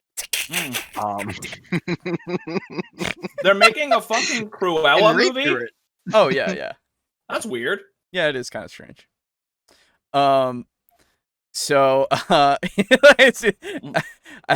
love seeing. Nice of you to join us, Boo. And there's Boo. Welcome to your show. Yeah. Yes. AS and SH2E is an OSR type of game design from the premise of being fantasy on Tolkien, but the old weird tales pulps from the 20s and 30s. Oh, okay. Ooh. That sounds neat. Yeah. That's cool. So that is ooh, my brain can't find the thing. I gotta scroll up.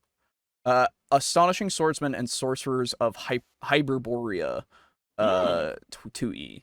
So, okay.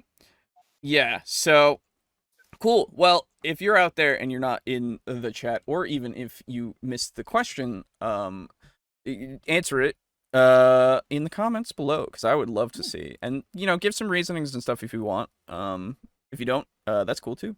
But I do want to see, like, the broad spectrum of things that people know and want to play and haven't played before, or things that they know of and they don't want to play. So, you're in perfect timing, Boo, because we haven't even started a video yet. Yay, that was a long fucking comment section. Oh, yeah, it took another hour. Jesus. We've been making do and making it last and stretching it out, basically, waiting for you to arrive. Yeah, That we way had the to. show can start. Yeah, yeah, exactly. The start of the show had to get here before it could start, Exactly. So, today... Show can exist without him. Today, we are going to be talking about a couple of videos from Shadiversity, who we covered, I think Aiden and I covered, without you, Boo, once. Yeah. But Shadiversity is a channel that, the Shad man himself, he is a longman. He is also a very historically accurate man. Yes. And so he goes into historical accuracies and such like that, and he has a lot of experience with tabletop stuff, and he's put out videos talking about the actual historical weapons and how they would really work in TTRPGs. And this one that we're going to start with is a claim that he has made of how RPG attributes or abilities should be done. Which is interesting. And I know, I'll say it right off the bat, he is very much known for finding things, or trying to find the most satisfying way of making things, or at least satisfying to him, right? Okay. So these, I'm going to assume I'm going to be able to say for you a few times. Okay. But that's not to say that he might have a good idea here. I don't know. So we shall see. Let us begin. By the way, Greetings, I'm Shad. Oh, by the way, what? Sorry, we lasted less than 1 second before getting on a sidetrack. Yeah. But didn't he and his brother release a TTRPG? Yes. How'd that turn out? I don't know. Okay. I never looked into it. I know his brother ignited their TTRPG channel that they used to do. Shad isn't on it as much anymore, I don't think, but yeah. I love Shad's analysis videos of movie and video game castles. Yeah, he's got great content, like quite literally Just whatever. in general, like, Yeah, I you should recommend his YouTube definitely channel. Yeah, watch him. It's great. Anyway, here we go. And I'm going to be talking a bit about video games, role-playing games, specifically physical attributes or abilities. We all know what they are. Strength, reflex, dexterity, intelligence, constitution, stamina, wisdom, knowledge. The list goes on and on. I do believe attribute statistics like this are very important because they reflect the qualities of the character you're playing. So, awesome. I'm not got anything against that. What I have against this is overcomplication and also pointless rules or pointless overcomplication. I say pointless because these attributes, these statistics can be covered in a just as a comprehensive way, or as a satisfying way, that you can achieve the exact same things with the rules, the characters you want to represent, but by being simple, keeping it simple. You don't have to make such a huge list. In games, Okay, so before we go too much further, how complicated do you think a 6 ability system is? Not very. Hell, in Cyberpunk, there's 10. Fair. Yeah, there's cool. Yeah, in Vampire there's 9. Yeah. And in In Call of D&D, Cthulhu, there's 9. in D&D there's 6. Yeah. So yeah, Pathfinder, there's also 6, isn't there? yeah, that's true. Yep. Yeah. So, So 6 is the most simple. well, I would say that you could simplify it down more, but it would then become Yeah. very broad. Each of Yeah, the stats, too broad. right? I think there are some things that, well, so there's this thing of like it could be either too broad or just because I don't think too broad is a thing. I think it would be just that you would be rolling the same thing over and over and over and over, though, right? Well, I Because- mean, imagine this. Imagine you're playing a D&D character. Roll your statistic. Roll attribute. That's too broad. well, that's too broad, of course, right? But you're not going to Okay. go that far down. Exactly, but you did say there's not. Okay. It can't be Right. too broad. Sorry, I Right. wasn't No, it's going fine, to it's fine. Yeah, I wasn't going for the extremes. You're right. Yeah. Okay, sorry. Now, here's one that you could also do. Obviously, it's in a video game, but it's kind of RPG-y. Sure. Loathing, the Loathing games, and specifically West of Loathing. You have 3 major attributes: muscle, mysticality, and moxie. Right. And those And covered that's it. those. Yeah. Yeah. So 3, I want to say, is probably the lowest you can go without it getting a little too much. Right. Yeah, 3 I think would be fine because it can work that way because you can categorize you have to categorize things from physical, social, and mental stuff, right? Like Yes. that is my basis of those attributes need to be at least represented, right? And if you have it just be physical, mental, social, those are the attributes, then I guess we can work with it. Mm-hmm. It's because everything falls under one of those. Yeah. Or a combination of the two, right? Mm-hmm. But one of the things that's really neat is in Traveler. Okay. You have your Traveler is the one that where you're in space. Mhm. You have your attributes and stuff, but you also have your skills, and you can actually, depending on how your character is actually designed, you can use different skills to do different things. Where, for example, if you have 2 characters that use guns, okay, you can either use and both of them need to repair their gun. Yeah. And one person's really smart and one person's not as smart but more dexterous. Mm-hmm. So you could do intelligence and guns to repair that, but you can also do like maintenance and dexterity to perform the exact same thing. Yeah, absolutely. So it's a really neat system where even though it has a lot more to it, you can actually simplify it and scrunch it down into how your character acts specifically. Well, that I think that's the case for a lot of skill-based systems. It is. Yeah, because I was gonna say like Vampire, you can do the same thing of like, and I'm using that so much because I've read it recently, and it's the most recent skill-based system that I know. But with Vampire, you can, depending on what you do, you can call for whatever role you need, whether it be a strength plus brawl, or strength plus melee, or dexterity plus melee, or dexterity plus brawl, right? Like you can and that's like that's to attack. That can be to attack, absolutely. And so you can do whatever you want in that kind of respect as well. It's just however you approach it determines however the stat you use to that's do why that thing. I love skill-based systems. Oh yeah, same. Good. The more that I look into skill-based systems, the more that I'm like, I think these are my favorite kinds of systems. They're mine too. So yeah, like honestly, it's kind of making me want to like drop D&D and Pathfinder for a time, Mhm. Mhm. because there's one that's put out by, it's published by Chaosium. It's not made by like Sandy Peterson, Sure. called RuneQuest. Okay. And it's a skill-based, or actually either RuneQuest or Conan, either one. Yeah, They're both skill-based. But in RuneQuest, it is actually Bronze Age fantasy. Oh, okay. It's very interesting. It's set in its own world Mhm. called Glorantha, Mhm.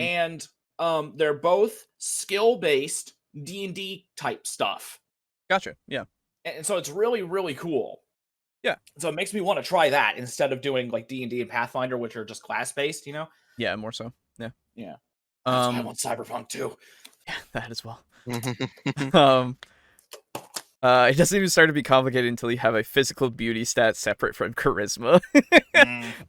Kingdom of Loathing, the game in which you can combine 2 bum cheeks to create an ass hat. Epic. Hell yeah. The silhouette by Dream Pod 9 is only 3 Oh. base stats system. Oh, okay. Excuse me. Goodness. Yeah, I can see it working. Yeah. Easily. It's just one of those things where I don't think 6 is too complicated. Do it. Branch out. Step outside the Dungeons and Dragons shadows into something different. Oof. Yeah. Somebody doesn't like Dungeons and Dragons. Well, it's Indigo. Indigo doesn't, you know. I know. Yeah, Cyberpunk. Yeah, Cyberpunk. I mean, that's not to say we haven't stepped out. You know, we just we have. We We've like played Call of Cthulhu before. Yeah, we like D&D. We like the skill-based system. It's just that at the moment we're all in Dungeons and Dragons game, and we're not about to just leave. No, exactly. We're not about to just stop because it's like, I want to play a skill-based system. Right. We got to fucking stick to the campaign.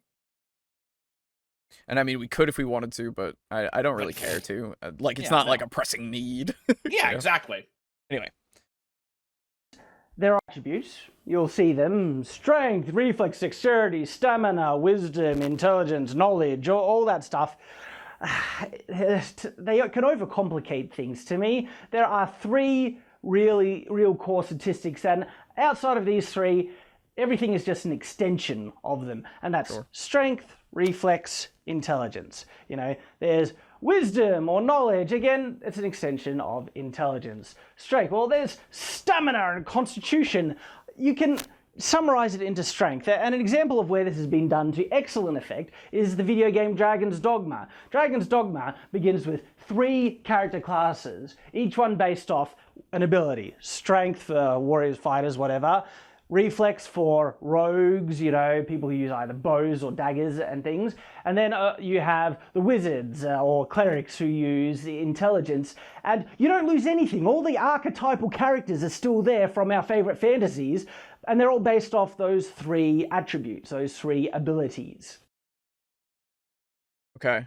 So strength, dexterity, and intelligence. How are we feeling? How are we feeling there? I'm all right with that existing. But Yeah, I'm okay with it, but I would want more. I think that, like, and I had put it before, of strength, strength, and then social, and then mental. Right? Yeah. I was gonna say, like, you still miss the charisma aspect of it because every stat that exists, like, there's intelligence and there's wisdom, and like those can be boiled down to one stat of like brains. Yep. Yeah.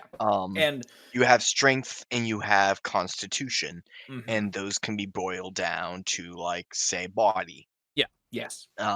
But intelligence does not go into dex. Yeah, it doesn't. Right. Yeah. Like, or like dex and what's it called? Constitution could be body if you want. Like, right. Yeah.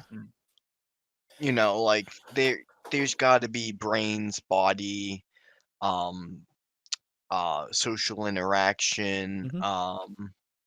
So brains, body, and boisterosity. Ooh.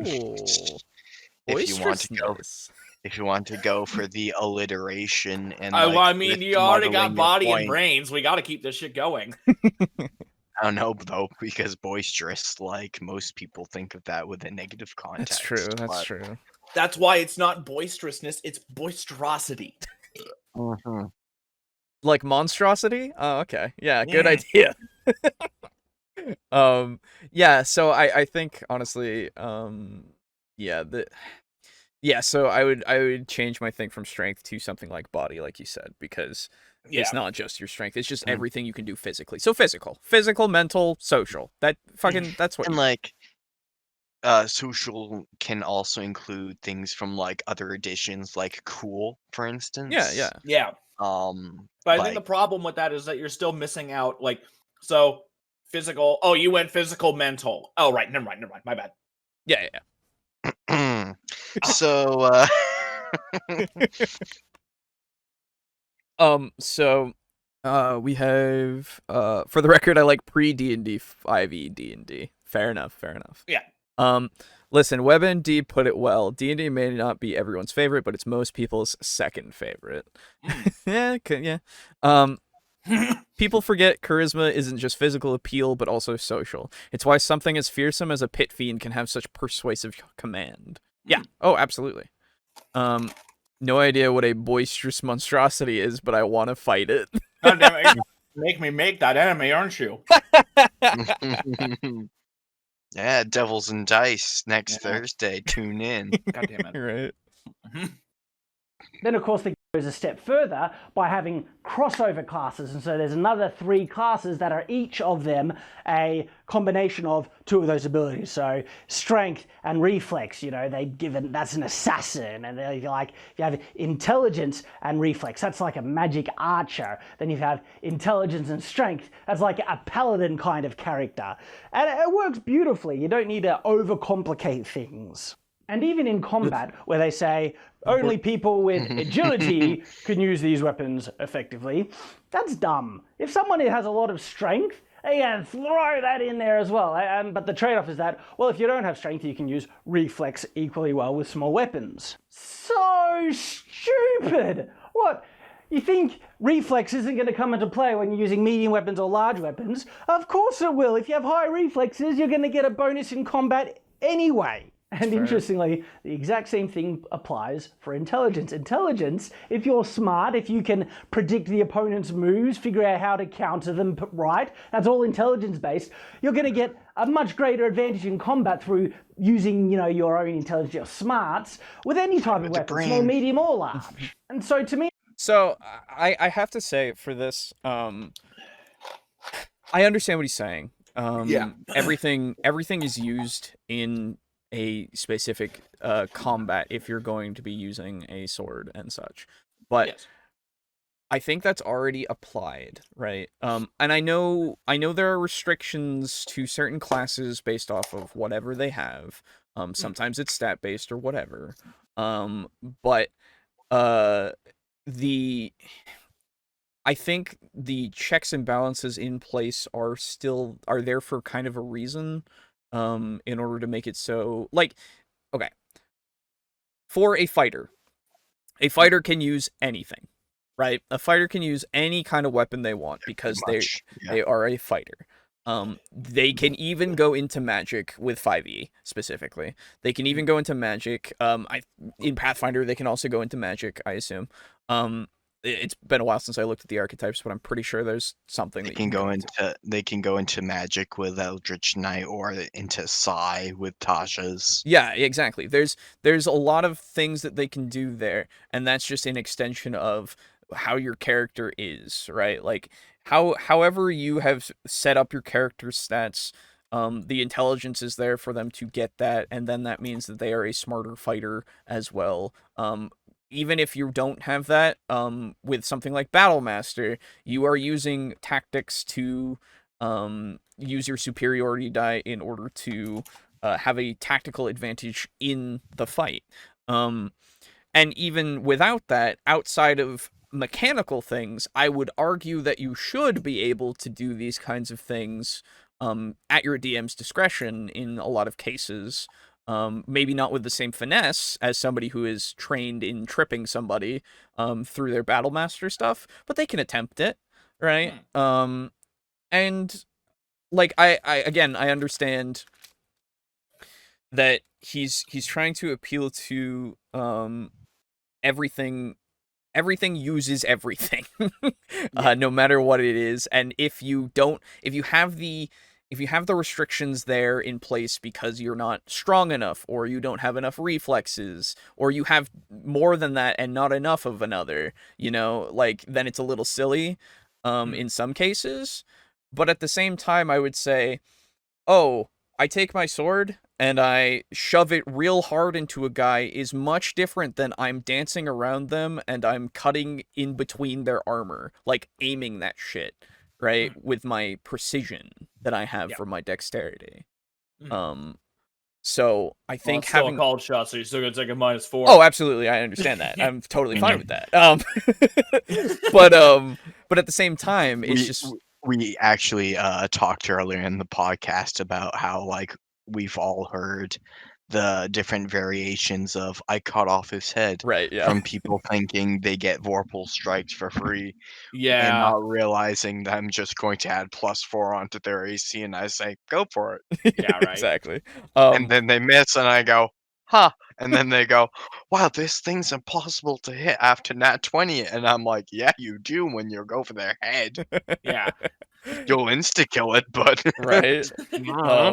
So yeah, I don't know, because like having the distinctions with the stats makes it so you can then kind of craft that character like that, you can craft your character to represent the fact that they have trained in this way to act this way in combat.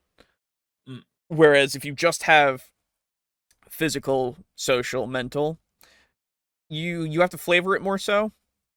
It's not mechanically, or it can still mechanically be there, but it's just that it's a little easier to just have that distinction right off the bat and have that to work towards in that respect of, if you choose these stats this way, then that means that's what you're going for. But anyway, yeah.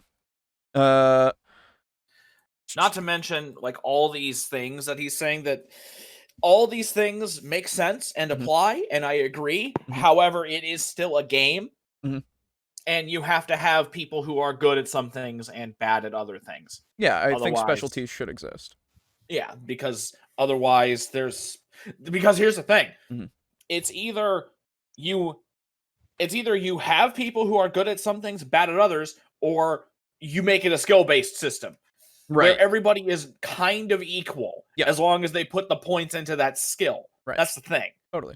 And even then, not everybody's going to do that. Nobody wants to have a party where it's like, well, I mean, I'm sure there are people that have, but like when we play, I know that like we don't be like, we're all fighters. Right. And we all go in and fight, unless it's like a meme or a one-shot. Right, exactly. Yeah, I was going to say, usually it's just because like we want to be different from each other. Yeah, and because we realize that we need to specialize. Yeah. Because like playing an RPG is like an Ocean's 11 movie. You need to have your muscle, you need to have your lock picker, you need to fucking have people who are good at their things. Depending on the situations, yes. Yes. So yeah. Hey Vortexus, gotta learn how to read. Yeah. I think only 3 is too limiting, says Steely. Intelligence and wisdom or willpower are very different as areas. Wait. He that was a typo. As are charm and intimidation. Right. Gotcha. I think there is kind of a minimum to truly cover the key character types. I think so. Yeah. That's what I'm advocating for. I've always found the one attribute in D&D that's badly named is wisdom. Wisdom does both perception and willpower, yet charisma is described as force of personality and will. Yeah, so it should kind of be That's why it's used in saving throws so often. Yeah. Yep. True. Yeah, well, It's a little silly that they say, oh, intelligence can't be applied to combat, and reflex should only be applied to small weapons, and strength, any weapon at all. It should be anyone. So I actually believe in. Yeah, the only problem with that, and like I agree in real life that's how it works, but in Yes. the game, if I were to do that, then I'm getting damages. Like it would make sense of like, oh, you hit him in such a way, like with intelligence added to your modifier, right? Yeah. You hit him in such a way that you cut his Achilles tendon, and now he's bleeding more significantly, and so he's doing that did a bunch more damage. And he's limping now. But at the same time, then I would go, well, some people would game the system and then go, I'm a wizard, but I can use a sword really well. Yeah, right?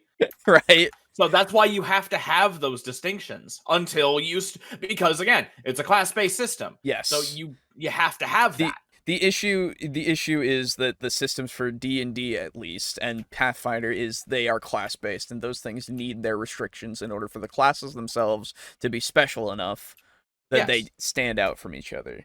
Whereas because as soon as you lose that, it becomes a skill-based system. Yes, exactly. Which not opposed to. Yeah, not opposed to that at all. But it's not the system. That's not what they are. Yeah. I could see perception being its own stat, like in Fallout. Yeah, perception being its own stat in Pathfinder is great. Yes. And you got to put points in eyes, dude. Yeah, you got to put your points in your eyes, dude. Yeah, put points in eyes and put points in brain. I was gonna say, I was just look over at Aiden. Put points in perception. Just looks at spot check. Oh, is that a plus 20? Spot checks with a plus 15. Okay. Yeah, you got to put points in eyes, put points in feet, put points in arm, and put points in brain. Yes. Done. All you got to do. Let me check what my Specific bonus against is. My role-playing spot games, checks. you should get a bonus from each point or whatever you have in strength, reflex, or intelligence to combat to any types, or even, it applies for archery as much as it does for melee weapons. Plus 14.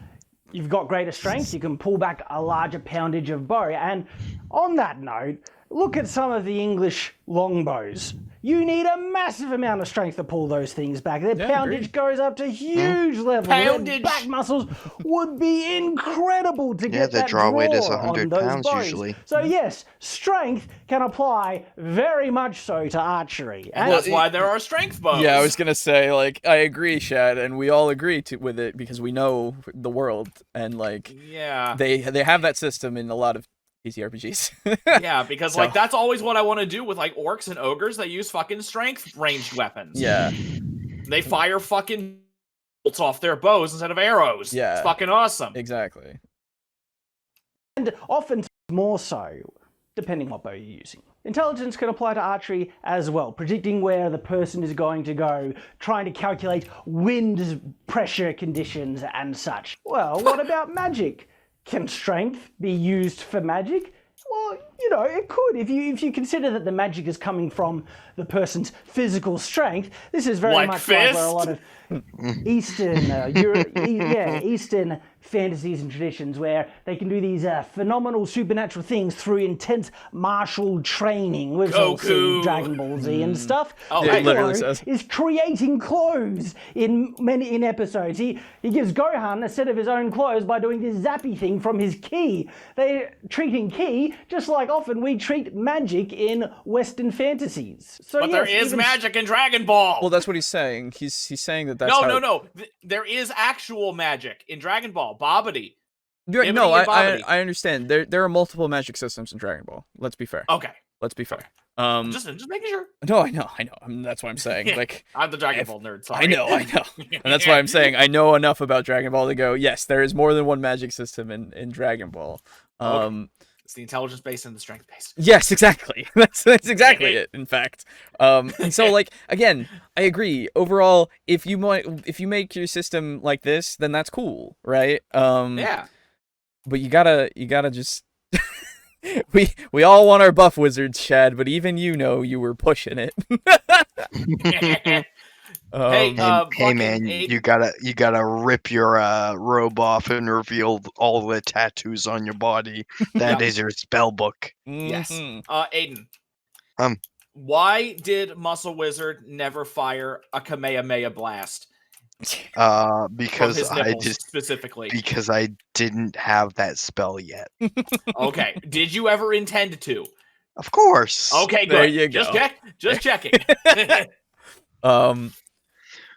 What, you think I mentioned specifically that he was traveling without a shirt on, like just casually? Yes. Just That casually. is absolutely what you would do, you extra son of a bitch. Yeah, well, yes, that is true. That's true. You'll remember that one. Dude, oh, you know what I just flashed back to? That What? one time we got ambushed by those soldiers in a tree. Yup. Like firing down arrows. And I Yeah. fired a fist up and I just broke the branch he was standing on. Oh, Yeah. And then he fucking fell. He Nice. I do remember that. It was really I good. was like, you know, why bother with him? I'll just break the tree. Yeah, right?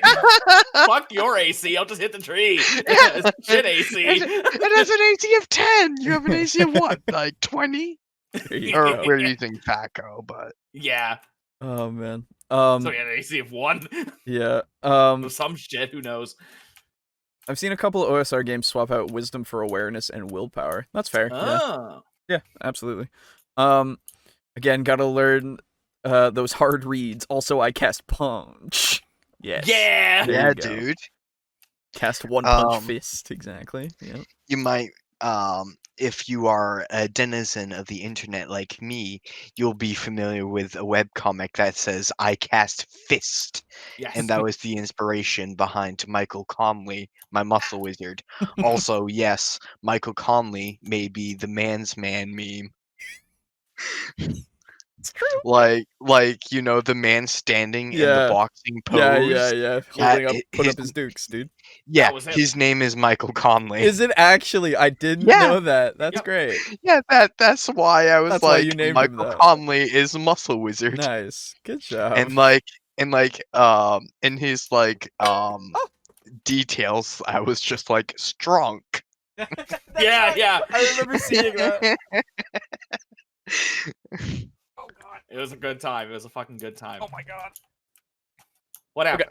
No worries. I dropped something and then I had to get it and then I dropped my headphones off and Oh, Nice. don't worry. My headphones are like I have two. made of titanium. Well, no, I wish Oh. because I have two things of duct tape on both ears now so that they stay. Yeah, it's great. It's really good. I'll get new headphones one day. Mm. Anyway, if only I didn't want the really good quality ones that are like $100. Anyway, Yep. because I have these. If only ones you and- guys would ever listen to me when I recommend shit. No, fuck you, dude. Every I time. know. It always is fuck me. Yeah, it always is because I used to use headphones like that with mics in them for a long time, and they always fucking sucked every time. Well, you've always Always. been like, oh man, my audio quality is really good. That's great. I'm glad.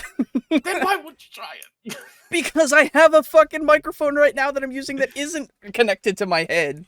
Yeah, it's true. Yeah. Were English longbows used as precision weapons or just volley fire? I actually Volley don't know. fire. Yeah, that's it's true. it's Volley volley fire. fire. I think they were used in volley fire at least sometimes. Yeah, it's volley fire because you had to plant it, and then you had to draw Wait, it. really? Yeah, some of them I think, right? Oh shit! Yeah, I didn't some of realize them. those ones needed to Not be all of planted. them. Not all of Ah, them. Okay, so yeah, No. but there were ones that you literally had to plant in the ground in order to fire them. Mhm, You had And to wait. so- You had to wait like a few years for them to grow. Exactly. Yeah, it's like Plants vs Zombies. Ah, there you go. And then they'd fucking you had to collect the arrows every spring. Right, exactly. There was an arrow season. It was called Error. Mhm. Anyway. Yeah. Actually, fun fact, and this is actually true. Okay. Well, it wouldn't be very fun if it was false. That is true. There more is, fun. I believe it is when the English invaded, like, towards the west. Okay. Their armor was, like, used to handling arrows, Okay. and the most that, like, the Arabians and such had were short bows Okay. that were meant to be fired off of horses' backs. Right. Mhm. Right. They're So not that even high in when they- poundage. Nope. So even when they tried to like volley fire to try to counter the English, like they just raised their shields and walked through it like it was walking through rain. Oh man, Damn. that would be fucking scary as shit to And see. that was during like the Crusades. Yeah, Damn. I Oh, don't fuck paladins, man. I don't remember much. I don't remember much about the fact, but I just remember the idea of them raising a shield and walking through and just hearing the tinking off the armor. That's great. Yep. Tonight we Oh. dine in the shade, or die in the shade, or something. Yeah. Yeah, die, I believe. Yeah. Then we will die in the shade. Yeah, Our I think so. arrows will block out the sun. Then Yeah. tonight we die in the shade. Yeah, I think so. I never saw that movie. Oh well, there you go. Same. Strength could be applied to magic, and you could even say reflex as well. The training to become faster, dodging things gives you the ability to draw out supernatural maneuvers or feats and things. They can be applied to really anyone. Then you can logically say, what are the point of ability scores if they're all essentially doing the same thing? What's the difference between giving my character reflex or strength or intelligence if I'm just going to get the same combat bonus out of them? The answer is, these abilities also would give another or different statistical bonus. Then you're complicating it such as again. Strength, giving greater hit points or health or whatever. Reflex, you can apply to dodging and defense, and intelligence to skills or the amount you have, and so on and so forth. And so they would apply not only in combat, but I'm saying in a combative sense. When you look at abilities, any ability can be applied as a bonus to really any type of combat form, and I think it's a little bit silly to restrict it, especially reflex if you're saying you can't use reflexes or speed for a bonus to attack and damage when you're using larger weapons. That's silly, very, very silly. Weight of weapons would affect things, and you can apply negatives or bonuses based on weapons weight, and it does depend on how far or how complex you want to go in it, but you can achieve it by not being too overcomplicated. Very simple. I think myself and my brother have done a pretty good effort in trying to get a balance with the system that we're making or have made and play testing. It's tabletop time. Links below if you want to check that out. Or at least you could use an example of a way that you can achieve what I'm talking about here, using physical-based statistics in a more logical way while also getting a unique specific bonus based on it. So there you go. That's my views, opinions, thoughts on ability score, attribute-based physical. I do think some variability should be allowed. Sure. Yeah, absolutely. For instance, like a strength-based longbow. Mhm. I have that in my campaign. There you go. It's a special weapon that we made for one character because, like, granted, it cost a lot of money. Mhm. Because he wanted it made out of a very specific material, and I said, okay. Right. Yeah. And that weapon, the torque bow, is based Right. off a weapon from Bloodborne, actually. Right. Right. So like it's like strength based. Its range is like the same as a longer actually than a longbow. Mhm. But there's a chance that when they get hit by an arrow, if they're a medium or smaller creature, then they get pushed back, and they have to roll a contesting strength saving throw. Right. Versus his, which like usually he's gonna win. Mhm. Or get pushed back 5 feet. Yep. Yeah. There are already at least in 5e they have those variant rules of just, hey, use other stats for things, right? Yeah. At least for skills, I think, specifically.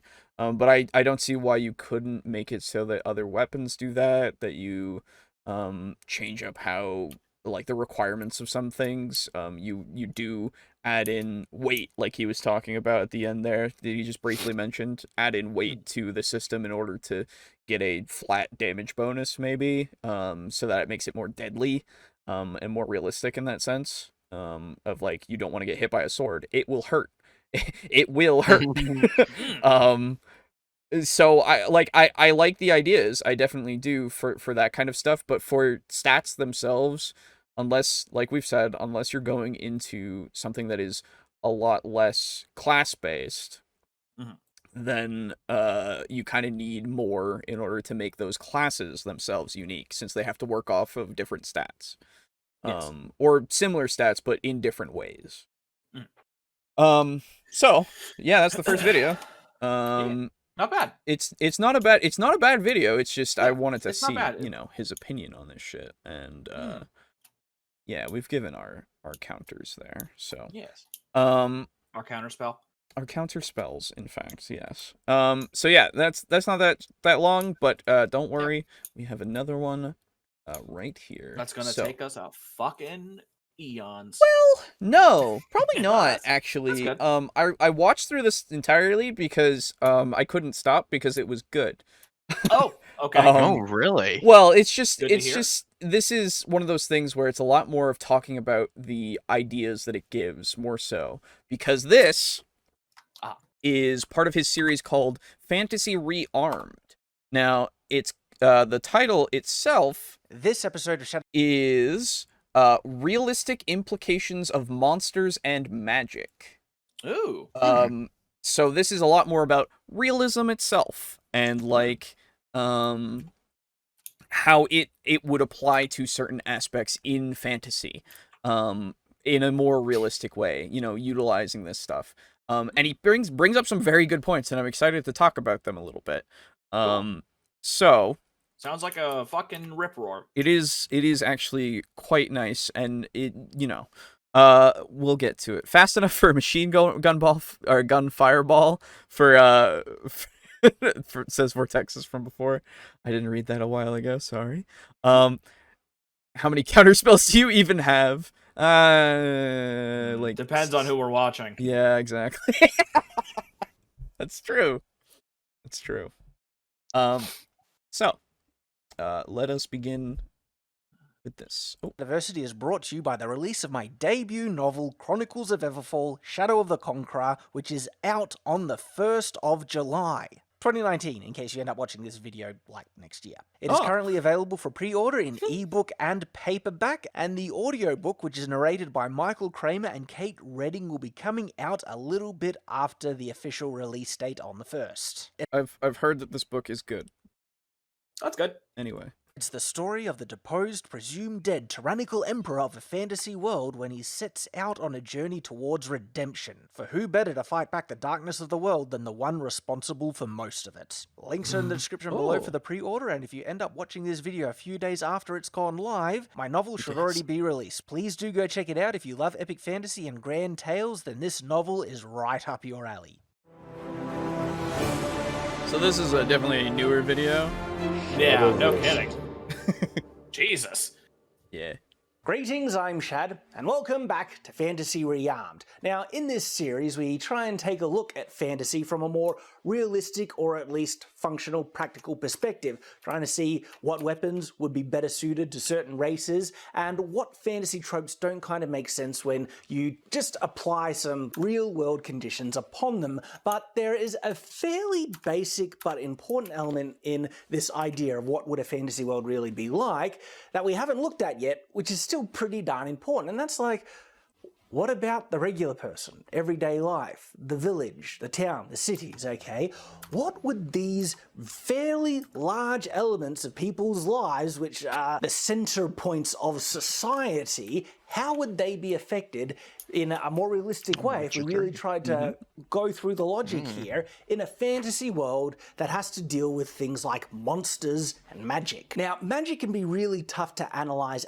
So before we go The too far, guards are more used to fighting monsters and bandits yes, than like adventurers. right, exactly. So yeah, let's at least think of stuff beforehand before he goes into it. So for magic specifically, and I'll try to not poison the well because I know what he's going to talk about. Okay. So for magic specifically, how do you think that shapes a world? I think that, well, granted, I'm more of a.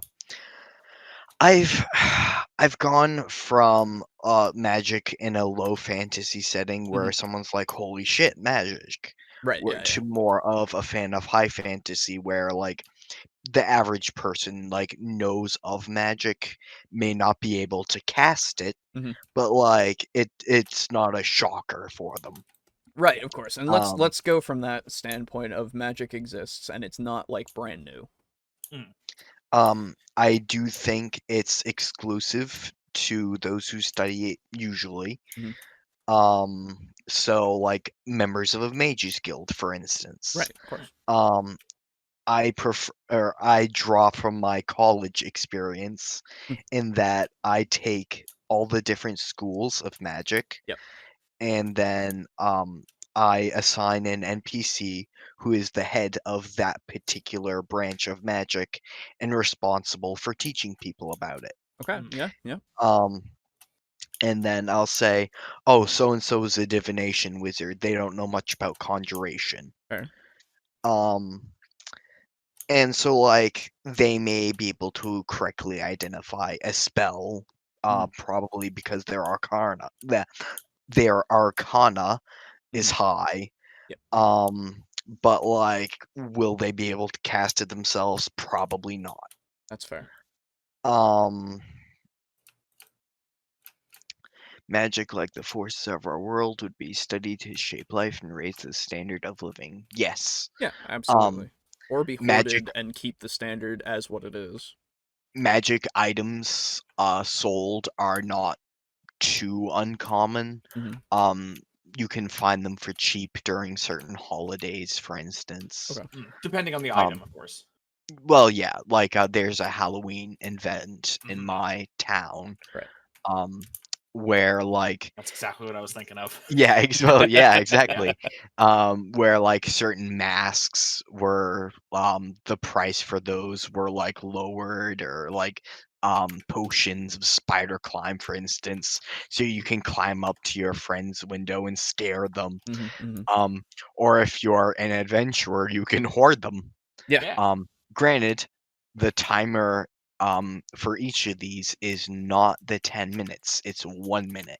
Right, exactly. So like you can buy them for cheap, but like, whoo boy, like watch out. Yeah. Yeah. You don't want to be spider climbing and then fucking run out of spider climb and then fucking Yeah. fall.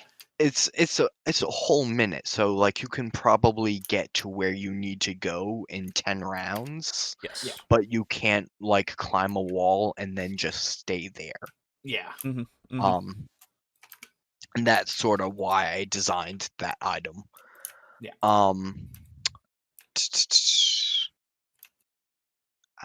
Any other thoughts on? I think guards and city guards would probably be a lot more badass. With magic involved? Yes. Okay. Like, because if magic was a more common thing, Mm. they would potentially have to deal with more dangerous people. Like, imagine Okay. effectively the difference between like coppers and Yeah. SWAT. Yeah. It's okay. like that. I feel you. Yeah. Because once guns became a lot more available, we needed more badass people out on the streets to stop them. Right. So if I feel magic was available to the masses, then You have your regular guards and then you have your Inquisition. yes, exactly. You have your Oh. guardsmen and then you have your fucking you have your guardsmen and Inquisition. Yeah. That reminds me, actually, I have an elite unit. Hold on. Holding very tightly. Yeah, it's also the Prison same Handbook, while you're looking for that. Training. It's also kind of the same as the people who hunt down cyber psychos in Cyberpunk. Yeah. Because when you go cyber psycho, you are like You're a real bad. You're Yeah, you're already basically a zombie at that point. yeah. No, what I'm saying is when you go cyber psycho, you have so much cyber in you that you are really fucking dangerous. Yeah. Oh, that exists in the video game. Oh, does it? Does it? Awesome. Okay, yeah, good. there's a whole quest line for hunting them down and helping out the force. Nice. Nice. Camborne Mages Guild. Nope. There's a special elite like task force I have. Ooh, okay. Oh yeah, magical and paranormal affairs are listed in the guard section, Nice. and it's basically 2 Dunmer and a dead orc male spirit, Okay. and then 2 Altmer males. Yeah. And basically they go around with people and using the ghost are basically ghost cops and like Fuck have yeah. the ghost go invisible or like through something and Yep. like investigate things or like hunt for any clues that like they might miss. And Dunmer are specialists with necromancy. Gotcha. Cool. Guys, we need to be careful when we go into this this warehouse because the defense that they're gonna levy against us will be very, puts on sunglasses, spirited. But yeah, Sorry. for CSI guards fucking in Skyrim. that town, for guards in that town, I have the captain of the guard, the investigative affairs, and magical and paranormal affairs. There you go. And Nice. like, I'm totally aware that they may never talk to magical and paranormal affairs, Right. but that's fine. But Yeah, it's in there. But it's there. I feel Oh, like. That's yeah. the thing. It doesn't It's have there. to be for them. It can be for you. Yeah. It's the beauty of world building. Like, they will never talk to the orc ghost, but that's fine. That's Yeah. I know he's there. I know he's doing things. Yeah. I know why he's there. And I'm all who matters It'll right be- now. It'll be weird when like a random roll starts floating at the tavern, but like who cares? Who cares? They'll never look into it. It's fine. Steely says, I heard someone mention before that if magic were more common in a setting, then it would be used more often for things like create food, create water, etc. It might have That's a been very good point. Guy from Great GM. Yeah, very much so. I would Yeah. think. Though again, Either that, it would be one of two things. Mhm. Either it would be or it wouldn't be. Yeah, that's Because the thing. It would, Yeah, it would be make either, the food suck. Yeah. Make it bland. Well, that's not only make it that. mana. Well, this is the thing. essentially. It is already the case of that in D&D at least, of like when you do create food and water, it is the most bland shit ever. Yeah. So, But what I meant was that It looks visually very tempting though. yes. oh, Like there's a whole ass rotisserie chicken and you're like, God yes, and you rip off a leg and it's bland. It's just it's just and there. dry. Yeah. But what I meant was that it's either it will be used because the people who have access to that power are good people, Right. or since everybody has it, or a lot of people can have it, you have the evil people who are like, oh, we can do this for money. Oh yeah, sure. You know. Well, that's the thing as well. Like, exclusivity is definitely going to be a factor, I think, because the other thing that you have to consider is the spell slots, right? Yes. Like whatever the spell system is, if it can be used, mana, spell slots, whatever it is, there is a finite resource of this, and they can't be doing that all the time, all day, every day, right? But they could. But it would just be so costly. It depends. Yeah, it'd be very taxing at the very least. Oh, that reminds me, actually, in my world, you can request someone from the Mages Guild cast a spell for you. Right. Ooh. But it costs money. Yeah. Based on the like level of the spell. So you can request someone to cast food and water. Sure. But like it costs however much like the spell slot is. Yeah, totally. Oh, I and like that makes a lot of sense. Yeah. Um, Because that's a good way for them and to bring in typically money, I- basically, for free. totally. Yeah. Well, like I go like 1,000 gold per spell slot. Yeah. Oh, absolutely. Like it's steep.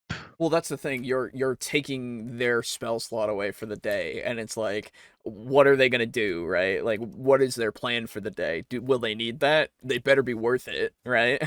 Yeah. Bramble says, in my campaign, magic is divided into primal, divine, arcana, innate, and profane. Practitioners of each have their own methods, and the common folk have opinions on each. May go into more details as a comment after the vid is posted. Sounds good, dude. What was the primal, divine, arcane, innate, and profane? That's cool. Yeah. So like, what is can you obviously it doesn't need to interrupt the video, but can you go into primal? That sounds really interesting. Is that like dinosaur shit? Druid magic. No, it's like guess. it's like druids, I would say. Like Oh, like the yeah. elements and stuff more so Yeah, than that's true. Yeah. Yeah, than dinosaurs. Well, Yeah. then now I'm significantly less interested.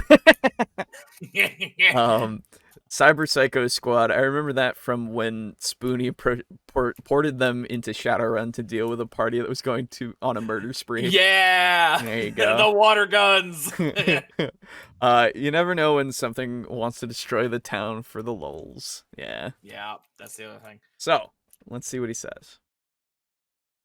Accurately, because it is very subjective and setting dependent, okay? So it really depends on how the magic operates, what it does, for us to be able to figure out how it would affect a fantasy world. I can give some examples, and then you would need to try and take this idea and apply it to your own world, your own settings, or whatever. For instance, if the magic can create food, all right, that alone is huge, okay? Especially looking at a setting with medieval technology. The struggle to create food reliably and consistently was a struggle, okay?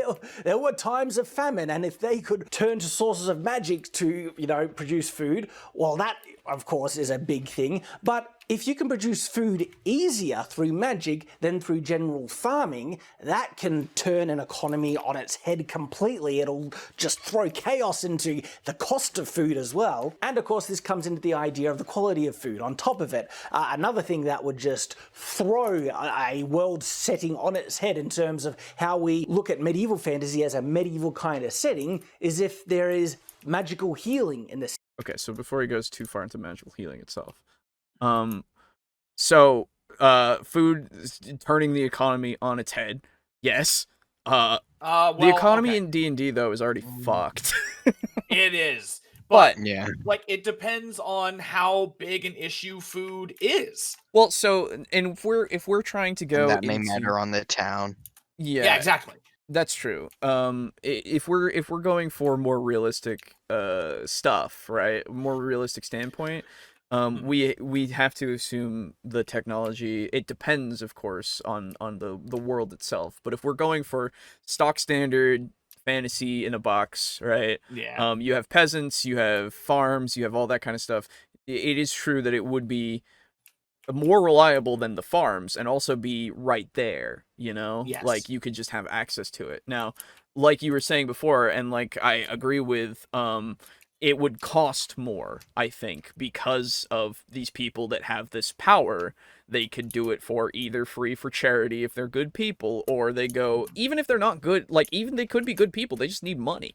Yeah. Right? Yeah. Like it's a business at that That point. money and like that money can be used for good purposes too. Yeah, Yeah. absolutely. So I feel like at that point you then have more things like restaurants, right? In a sense, Yeah. where they conjure food for you right there at your That'd be table, cool. right? And so, but like, yeah, a menu. What do you want? What do you want? What do you want? And then summons all of it before you. right? Exactly. Like have it Yes. be that kind of thing. That is something I have in my world. It Yeah. hasn't been a thing yet. But depending on who casts create food and water, affects the quality of the food. Makes sense. I someone also- who can barely cast it, the food's pretty shitty. Makes But sense. someone who's a master of magic, you can't tell the difference from it in the real time. You're the Gordon Ramsay of magic. Yeah, food. dude. Where's the lamb sauce? It's fucking. I'm conjuring it right now, chef. Too late. Yes, chef. Yeah. It's fucking raw. No, it's not. Fireball. Fuck you.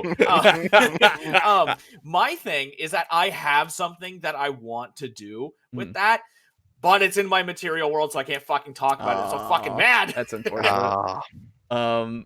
Hey, if you go to Right. City, Yeah. you'll see it. An idea related to the magic food was it could be identical, but your body gain a dependency towards it, potentially forcing you to rely on magic for sustenance. Ooh, interesting. Ooh, I hate it. I love it. There is a Oh. character actually that I'm currently playing who, like, the reason why he's a character who's a paladin at all Yeah. of his god was because while traveling he had a case of food poisoning, and some monks discovered him half dead on the side of the road, Hmm. and like healed him and cast create food and water, Hmm. and like basically nursed him for a month. So Taco Bell. Like to I basically love Taco Bell.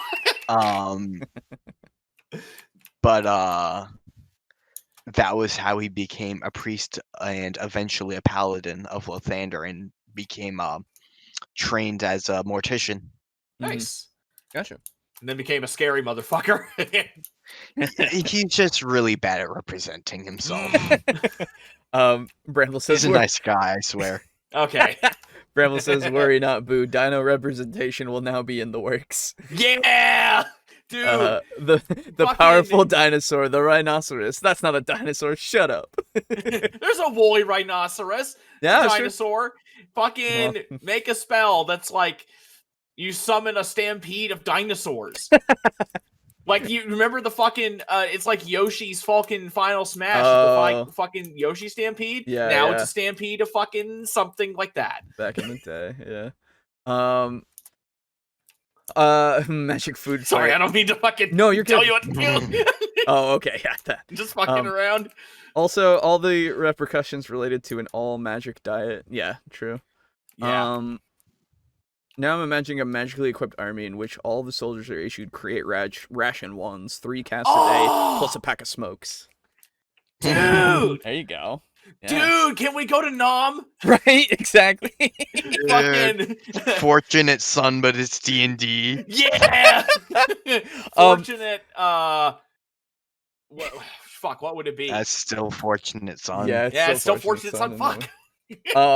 So before we go too much further, almost forgot to do the midpoint thing before. So let's do the midpoint thing now. Hey, out there. Our podcast is brought to you by lovely patrons like you. People like you yourself. Oh my god, crazy. You can find us on Patreon.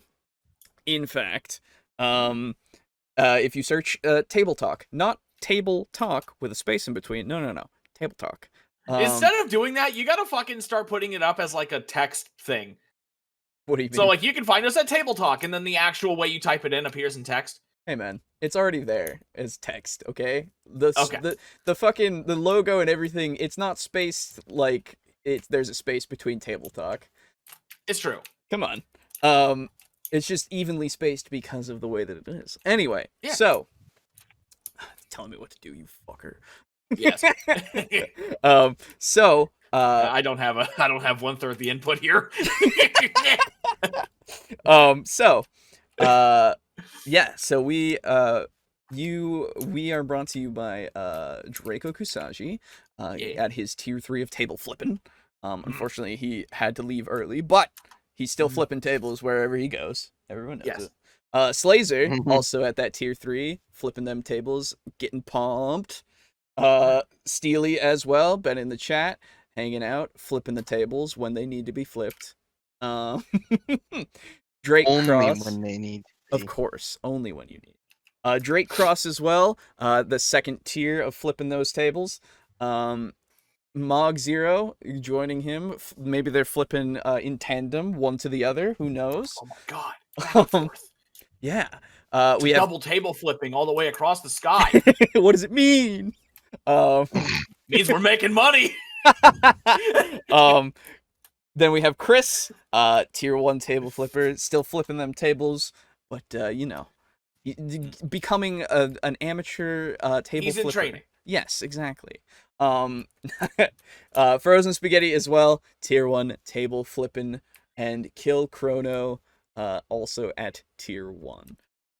It's important to flip tables appropriately. My wife gets mad if I do it indiscriminately. Yeah, dude, you can't just you you gotta go to the furniture store and like while she's looking the other way, like start flipping and then like make your way to your wife's side and be like, "Oh, honey, look at that. Someone flipped all Somebody those flipped that tables. table. Oh my god. Apparently, it's not just me. Yeah. Who could have done this?" I have a people. Was it those handsome gentlemen at the Table Talk discussion and Discord podcast? It might have been. Hey. Give her the link, and then maybe she'll start flipping tables too, Mm. Oh my and then it god. can be a couples activity. Oh my god. Yeah. Yeah. Anyway, It Dude, requires a lot of I'm- upper body strength, though. Dude, um, I'm just saying, Steely, like big brain ideas. I'm as playing always, that 4D chess.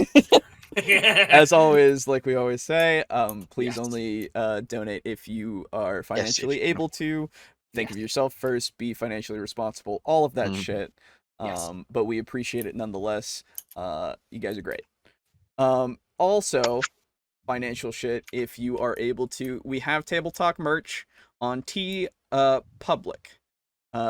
It's shirts, mugs, pins, stickers, a notebook, whatever you're really fancying, go search us up on there, Table Talk, and you can find the logo itself on a bunch of different items if you want a physical thing that also supports us. Excuse me, goodness. If they do, of course they do. So yeah, thank you again to all of our patrons. We'll thank you again at the end, and we'll continue on here. I like the cut of your jib, sir, whatever that means. It sounds good. Fair enough. Wait, who? Who are you that, talking that to? was Steely.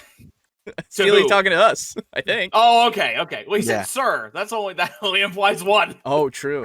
I would imagine it's my plan for the couples activity. yeah, that would make true, sense. true. That would make sense. Okay, so continuing on with magic and healing. Yes. Setting. That would, of Oh. course, alter the Oh, That brings me to the idea of soul healing. yes. Like the idea of like a clinic Yes. that is like no questions asked, hush hush. Oh. You mean like a Ripper doc? Yeah, exactly. Like you can show up with a wound and then say, okay, yeah, that looks like 1,000 gold fix. And Mm, they say, yup. And they pay you the 1,000 gold and you cast cure wounds at whatever level. Yep. And then they say, okay, and Thanks, doc. like slap a bandage on them and then say you're good basically. yeah. Yep. And I don't need to ask about that stab wound. Right. Yeah. You That's don't need clearly to made Or by one that of the guy with guards. the knife. Yeah. Yeah. You don't need to know. Me and the guy with the knife split the money half and half. Mm-hmm. By killing you. Hey, Doc. Thanks for the fix. Now, unfortunately, Now your die. services are no longer required. Can't have any loose ends, doc. Sorry. But yeah, I think. D&D murder mystery, baby. Oh, Oh, yeah. Cool. Oh.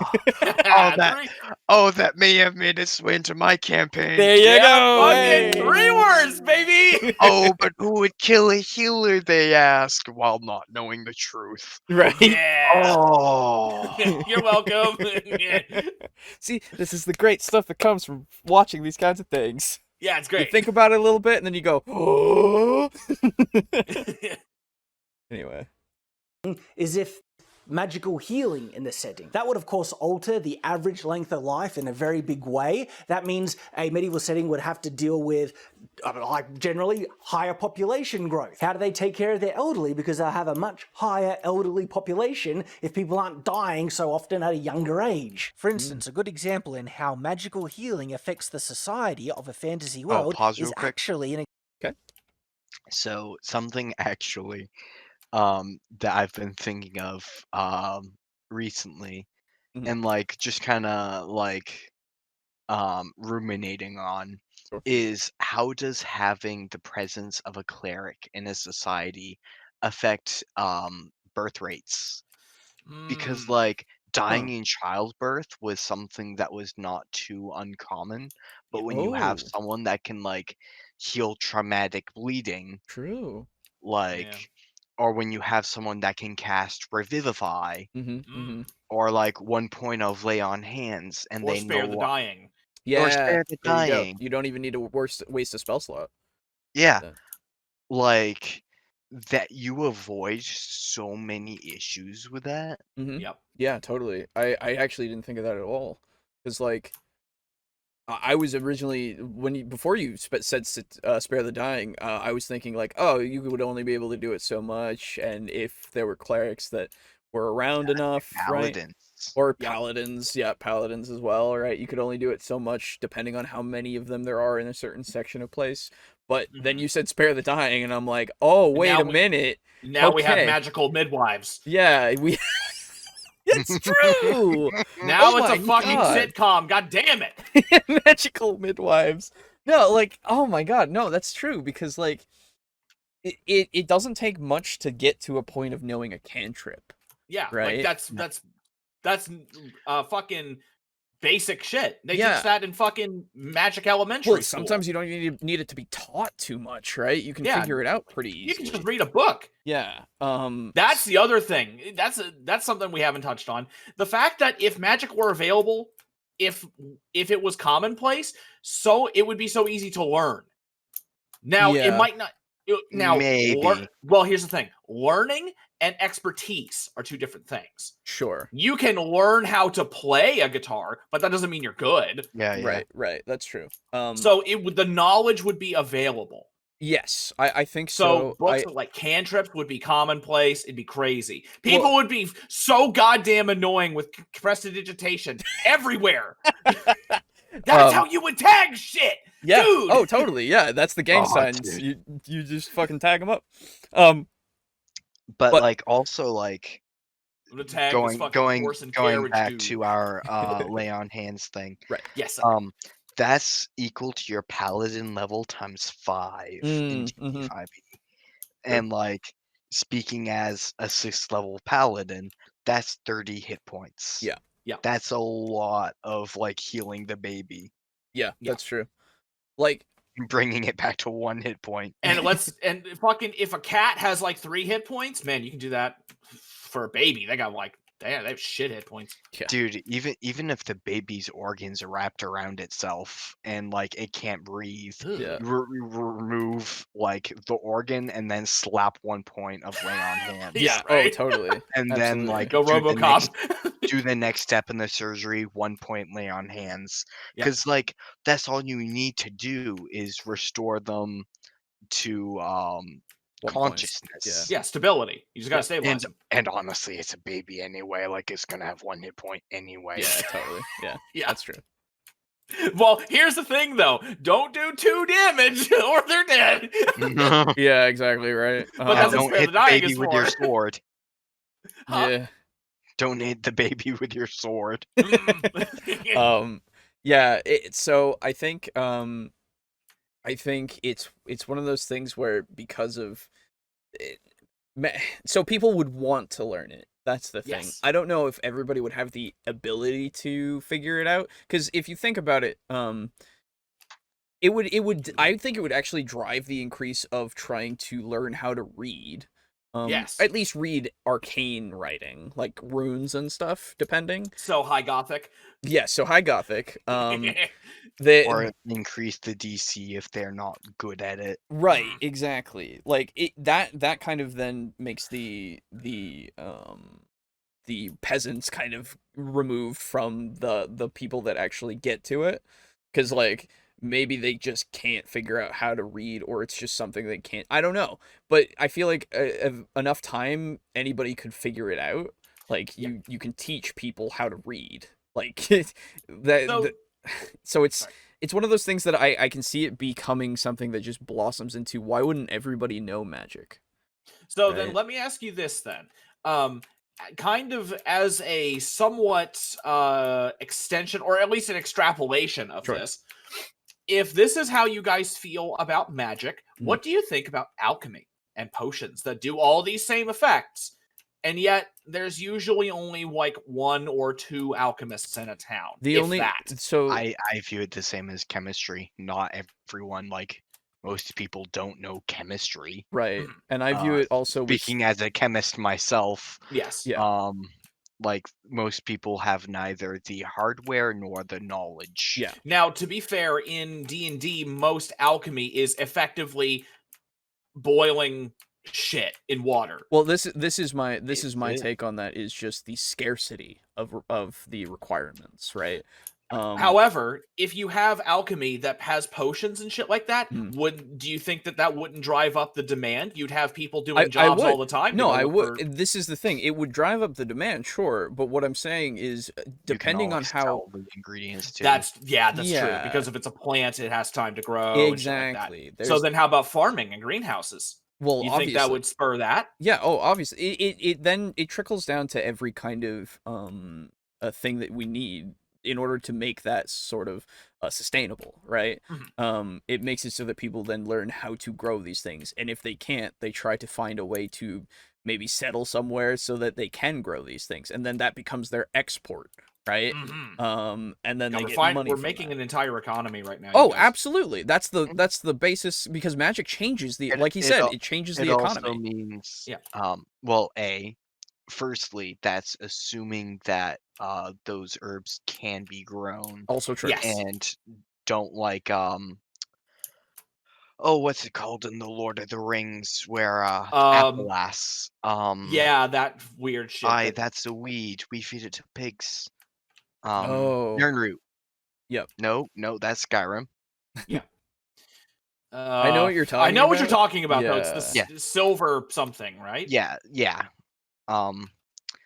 It only Someone in grows, the fucking chat, tell us. Yeah, it really. only grows in particular areas Right. where like the elves lived. Yes. Well, Well, that's what I was talking So, about with like- scarcity, right? Yes. As well. Yeah. So like maybe they can grow herbs on a farm, maybe they can't. Mhm. Yeah. And like if they can, you best bet they're gonna notice missing herbs. Yeah. Oh, So, absolutely. So don't you dare. King's foil, yeah. King's There you foil, go. yes. Okay. Nice. Good job. Thank you, Steely. Yeah. Goddamn So. nerd. But yeah. So like like you said, the entire economy will change, because like why wouldn't it, right? Like that. If it's not something that's available easily, then you got to figure out a way to get it, and then you have the drive of demand of jobs to go get it, or to protect the area to get it, or all of this kind of stuff. And then you have, like we said, the exports, the imports, the need for people to kind of pass this teaching on to other people, and then you have the human element of, how do we decide who gets to learn this shit, right? Yeah. Because then it's like, oh, okay, so is it the test of how, like, what is their requirements that the alchemist or the wizard has given, right? So it becomes a bunch of world building questions, which is really cool. I'll also say that's where I differ from a lot of people, Okay. in that I say water. Like most people's water that they have easy access to is alchemically useless. It's got too many pollutants in Okay. it. Oh, okay, I see what you mean. Yeah. Okay. That's so cool. either A, find a good pure source of water, Right. or if I'm being really strict, I'll say like you have to use aqua vitae or something. Ugh. And go towards like actual alchemy in real life. Yeah. Yeah. Fun Totally. fact, actually, aqua vitae is pure ethanol. Oh, okay. And aqua vitae means water of life. That's nice. Good job. Okay. Well, yeah. So in that case, you can put those balances in there so that it's not everyone's learning at least alchemy, right? But for Fun fact, in my lab, actually, we have aqua regia. Oh shit. Nice. Which is like got its name as basically the king's acid or the king's water, right. because it is the only known substance that was able to dissolve gold at the time. Gotcha. Okay. And then what is it? Oh, it's nitric acid, I believe. Okay. I believe it's 1 part nitric acid and like 3 parts something. Hold on. 3 parts piranha. Huh, huh. I would never misuse piranha. Yeah, yeah, That's Oh exactly. not yeah, me. I want no one else in the chat's gonna get that shit. Yeah. Basically. No, don't for- explain it. Don't explain it. Yeah. Let's just leave him in the dark. It's fine. one part nitric acid and 3 parts hydrochloric acid. Gotcha. Okay. Okay. So healing ones would probably be expensive as all hell. That's probably true. Like Yes. all magic kind of things would probably be very expensive. Yes. But it would then so the economy It would of depend on D&D the level and the rarity of what you need to do it. Well, because- the other thing is, if we want to go realistically, then the economy dictates like how expensive it would be, and who needs it means like whoever is going to be needing that, like soldiers and stuff, they would have to be able to pay for it. And- Now, if they're supplied by the town, like the king, right? If the king is paying for the guards, then the king's gonna buy a bunch of them, and the king's gonna have a lot of money, right? Yeah. But if the peasants want to buy it, oh boy, It it'll take you also a bit. depends. I think you're ever so slightly off track. Okay. Well, okay, not off track. You're on the right track, but there's something in addition there. Okay. The healing stuff would be expensive, but the other thing that might be more expensive would be the recreational magic. Recreational magic. What would also be expensive is things like healers on the battlefield. Yes. Yeah, Can that heal up definitely. soldiers and But- like they keep on fighting. Yeah, Mhm. yeah, totally. But yeah, like what I mean by recreational is say like illusion magic that is Sure. specifically like this illusion spell allows you to create the sensation of having sex.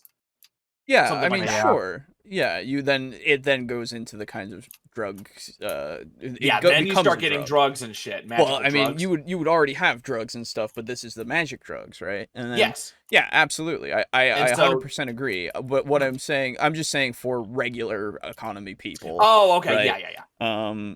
That kind of stuff, it then becomes that kind of way for but so it depends on, again, the economy of the kingdom, right? Yes. Of that land. Like, you can make it very high, but then you have to kind of inflate a lot of other things in order to make it so that it works. That's why D&D's economy is so fucked, because if things Yeah. cost thousands of gold, the only people who can get that are kings And the PCs. and the PCs, exactly, and people who adventure, and that becomes that, right? yeah. Anyway, here's an interesting question: would official buildings like courthouses and such have something like magic nullification fields or some other way to prevent magic threats from entering? Yes, Or Yes, zone I of think so. truth. I would say. It would be effectively the same thing as having that like magic defeating police squad. Yeah. that it's the same as having a metal detector in real life. Yeah. Like you, Yeah, detect you know magic. Yeah. You know It's what as simple as that. nullifies most court battles? Detect truth. yeah, that's also Oh, true. Yeah, Did like you run over this guy's car? Yeah, it was my fault. yeah, exactly. Yeah. Like that. It Cool. completely. Yeah. You call We're done here, for boys. you call for your cleric of truth, and your cleric of truth casts zone of truth, and then they go, this person isn't telling the truth or is avoiding the question, because like There's actually a oh sorry, keep going. no, I was gonna say like they have that DC and they know when you hit it or not, and then There's actually a monster in the books that I have, the Creature Codex and the other one. Mhm. It's called a Truth Drake. ooh, Or no, a Mm. Pact Drake. I'm sorry, Oh. Pact Drake. And basically, they have something similar to that, where if you kings and other nobles and shit Mm. will actually pay these drakes, and they are monsters, to come in and basically oversee the signing of pacts and agreements and trade Nice. agreements and stuff like that. And they can tell if someone is not going to honor it, and they will also be able to tell if the pact has been broken. oh, nice. And so it's very interesting. There's a lot of really weird drakes in those books. There's one that is a bathhouse drake. oh, And the bathhouse drakes have this thing where they No basically peeking. well, no. What they do is they have steam breath, okay, yeah, Oh. and they have an aura of like Like warm soothing heat. moistness. Yeah. Mm-hmm. And so they fucking just they literally just hang out in caves Yeah. and People like come in and watery just, caves, yeah. and they fucking they use their steam breath to heat the water, and they use they use their steam breath on people Yeah. for like saunas, and they charge money for it. That makes total sense. Dude, Yeah. And they're what I would- intelligent. They I can would- talk what- and shit. It's fucking great. Dude, I would totally have like that dragon be roaming around, like both like the male side and the female side, like with total like authority basically to be there. Yeah. But as soon as he sees one side or the other trying to peek, he freaks out. Oh Yeah. yeah. Yeah. Absolutely. Hell, dude, if you want, I can give you that fucking thing and you can use it if you want, like the stats. Yeah, I have no use for it at the moment. Like, Okay. How about a dragon keg is dead in golem? my world. There's a Yeah. keg golem that looks like a big fucking barrel with a mouth and it vomits ale. And it's a golem. It just comes out of the mouth. Yeah, that's fair. Dude, that reminds me actually of there are specially bred mimics in my world that are like Heward's handy haversacks. Nice. But they eat stuff and it goes to a pocket dimension, and they don't eat your hand That's good. except if someone not attuned to it like tries to reach in and grab something, Yeah. it'll totally bite their arm off. Does you it go. give you a nice comforting lick on the way out? Not usually unless it likes you. Okay. There you go. Okay. It does not enjoy pets, Okay. but it may if it likes you. Okay. Okay. Um, Because I kind of want one. So like you can totally like pet your bag and people will be like, "What the fuck?" That's great. Okay. So Bramble says, magic in my world is the manipulation of the fundamental building blocks of all things known as source. Magical plants end up siphoning a land of all its latent source. Also, what about sorcerers in a world? They're able to do magic with no training at all and can't really be humanely regulated. The Then- probability of sorcerers being born would also affect the world. Yes. Yes. Now, not you know humanly what? regulated by our standards. Yeah, by our Yes. standards, exactly. I think It can be. it Yeah. could be, yeah. It could be regulated in a way that wouldn't be humane by our standards, but would be humane for them because they consider them to be dangerous and volatile, right? Now, you know what that would become? It would become infamous Second Son Yeah, Yeah. with the conduits. It would be that. absolutely. And that would actually be super cool. Yeah, no, I Not for them, but right, no, but like it would be cool to play a sorcerer in that kind of world and try to hide your thing, like try to pretend to be a wizard, right? Yeah. But anyway, there was actually a legal battle in my world that used the court's reliance on Zone of Truth to successfully get off scot-free. Nice. All right, get back to the video. Yeah, we're only 3 minutes in. Example from my own novel, Chronicles of Everfall, Shadow of the Conqueror. There Very are three 40K, types of sure. magic in this setting: light bringing, light binding, and light blaring. Light bringing is a power that comes out of goodness, light binding is a neutral power, and light blaring is an evil power. Light bringing is the magic that can heal, and if a person devotes their entire life to serving others, there is a chance that they will naturally develop this magic, and as a result, there are light bringers who travel the land and heal those that are sick and afflicted. A natural result of this is that the medical technology of this world is horrible, because they rely on the magic to heal, and therefore barely anyone has done any research in how to handle infections, diseases, and just sickness in general. This is a great source that I can draw upon to create conflict in the story when there's an injury or sickness and a Lightbringer isn't present. It means people in this world have a much more difficult time handling such things, but on the other side, the flip side to this, with a Lightbringer nearby, they are able to handle sicknesses and injuries so much easier, far better than we even can in the modern day. And so generally people's lifespans are longer as another natural result of this magic being present in the setting. One of the ways you can So yeah, that's something else, because like why? So you would have those alternative medicines kind of thing happening, right? Crystals, Because magic It's- magic is very prevalent, but magic then becomes like, what do you do when there's none, right? yeah. Well, So you fucking buy goop. right, you buy goop. Fuck goop. Oh my god. Anyway, Go all Resident Evil and just get a green herb. right, that's what I'm saying, right? Or Like mushrooms. the Same thing. I feel like you would have a lot more pseudo medicine, or Yeah. I wax. think I didn't read it before, but somebody said you might have, yeah, you could have scam healers, kind of like the ones in real life.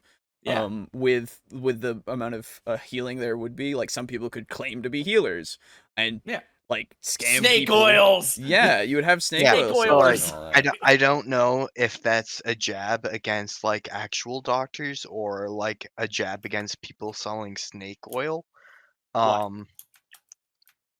People pretending to be healers. Oh yeah, Like in it real is could go either way. Yeah. But like I'll totally say like snake oil and like going and selling that in a town Mm. is something that I can totally see some adventurers doing. Oh, absolutely. yeah. And I'm actually somewhat surprised they haven't yet. Oh yeah. Oh, Yeah. totally. Be a Well, that- fucking snake oiler. Like that would be very prevalent, but I would also think that for something like D&D or something like Pathfinder or anything like that, the magical or using their system, the herbs exist that you can use to make a potion, because of herbalism and herbalism kits and all of that, and the fact that alchemy exists. Like D&D has so many aspects to that kind of healing stuff that I don't think just because in this case, just because healing exists, it would, unless you want it to, it wouldn't. If you're going just straight raw, it wouldn't change the kind of medical advances, because again, you have the ability to craft these potions, right? Yes. Not in 5e. There's no crafting. Right, exactly. You're right. But you have the ability to at least get something that can heal you in that respect. Usually. So I think, and like he's saying for disease and stuff, like it would also apply to that in D&D if we didn't have things like was it lesser and greater restoration that are specifically for diseases, right? You would have to have limited spell pools, or not pools, but spell lists for you to have that work more so, or you could change the way that greater and lesser restoration really work, so they don't do that as much. But then, or sorry, you can only do that with the healers there, and there's far less healers because then you have the actual ability to have diseases happen, right? Yeah. Because with magical healing, if everybody has it, then why would there be disease? Well, here's the Yeah. thing though. Once you reach that point, that's when you start doing a magically immune plague. True. And there you have a good story. True. You're right. Yeah, but like plagues don't test well because like everyone's already heard plenty about coronavirus. And, Yeah. like everyone goes, ugh. Yeah. Yeah, Well, right in now. this day now and it's- age, yes. Yes. But I understand what you mean. Yeah, you go more towards something that is more immune to the magic. Sure. Mhm. Okay.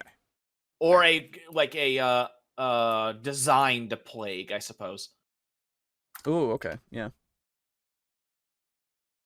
Kind of fix some of these larger impacts on a standard medieval type setting through magic is if the magic isn't nearly as prominent or common, okay? If it's more mysterious, fewer people have it, well, it's going to have less of an impact, of course, but you still need to have a look at how it would affect in terms of how it would create myths, legends, mistrust. How is it looked at in regards to religion, okay? All these things need to be considered. Another thing to consider is magic's destructive capacity, okay? How powerful is it in regards to combat? If you can launch a projectile with better accuracy than other known projectiles, which have a greater chance of killing an opponent, well, when someone says, I want to kill someone at a distance, their default would be try and use magic if it's not taboo, easier to learn, if there aren't kind of requirements, if there isn't a barrier, or you have to be specially born to be able to use it. People would default to using magic over arrows all the time. Heap things to consider there. Good luck. It'll depend on your setting. Yeah, I'm glad he's talking about that, because, like, yeah, if it was very prevalent, like we've been talking about, it could become, then, yeah, why would you ever use an arrow when you can throw a magic missile? Yeah, because then what you get, you would have, Why'd instead we of bows have and arrows, rangers anyway? Yeah. instead of bows and arrows, you would start to get Wands. guns, effectively. Mm-hmm. Because it's Yeah. like, it's a gun that shoots a magic missile. Exactly, so that's why wand production would be a thing where they just have wands of magic missile for every fucking soldier, right? Yeah. And then Be they fucking know, cool. hey, command word is fire, and then it fires off a magic missile. So you're And then basically you just making have a to gun. hope that both armies don't have their command word be fire. Right, exactly. Because then everybody's firing Well, their, no, their enemy's guns. It's limited to you holding it. You have to you know. So That's fun less fact, funny, though, so fuck you. Oh. Yeah, it's everybody. Fun fact, actually, that Oh. reminds me of in my campaign, Yeah. where there were some fake bats, Okay. and Okay. the word to activate the fake bat was Right. fright, Oh. and that was for every single fake bat. Oh. Oh. And I waited as they bought like 30 of them, and I went, yes, good. And they were like, oh, hey, by the way, what's the command word for this? I was like, fright. And then they were like, and what's the command word for this? And I was like, fright.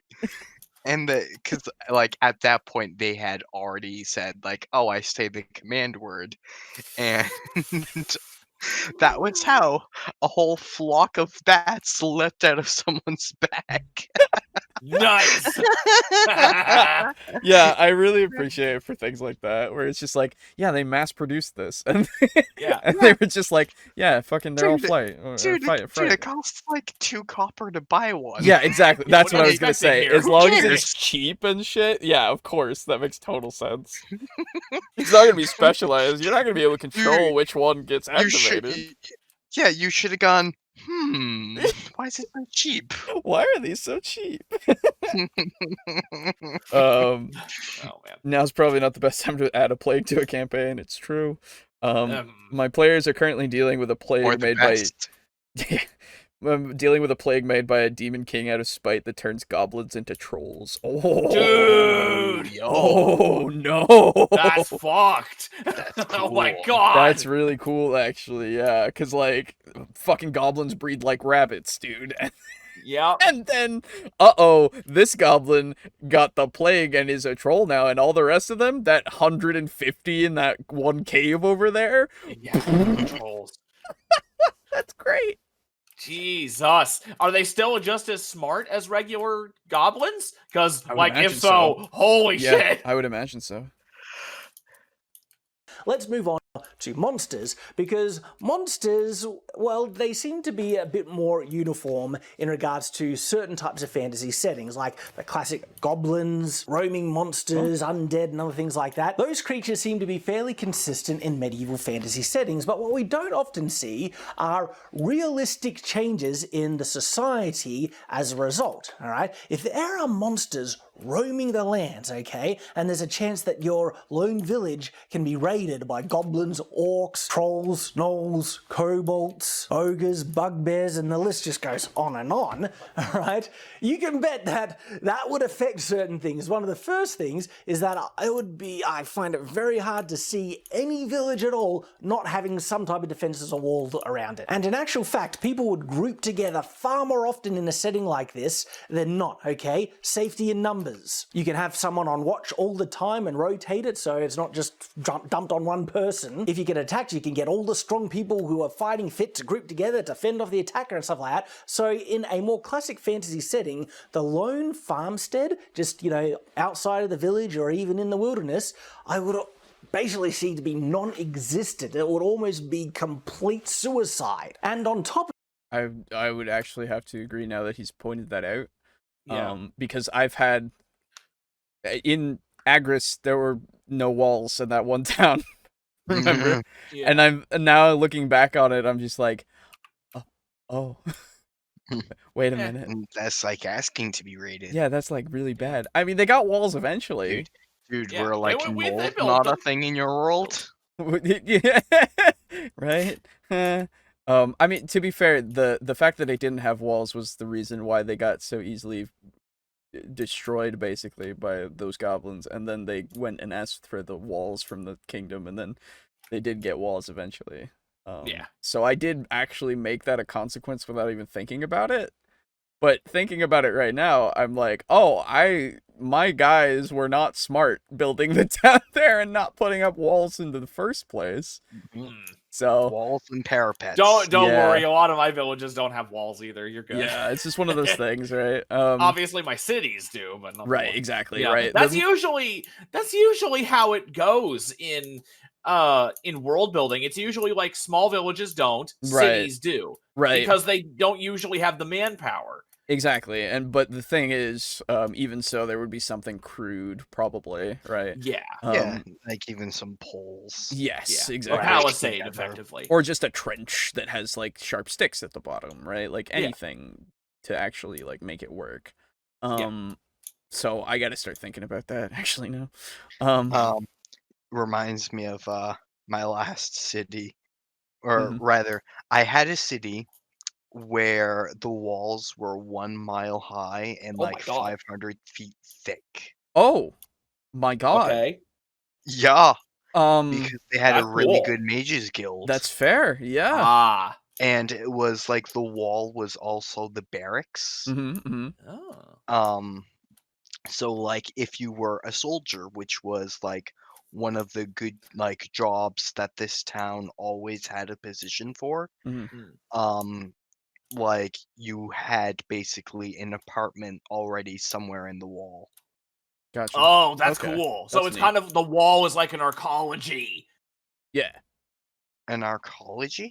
An arcology is essentially a giant building that's big enough to effectively serve as a city in and of Oh, yeah. itself.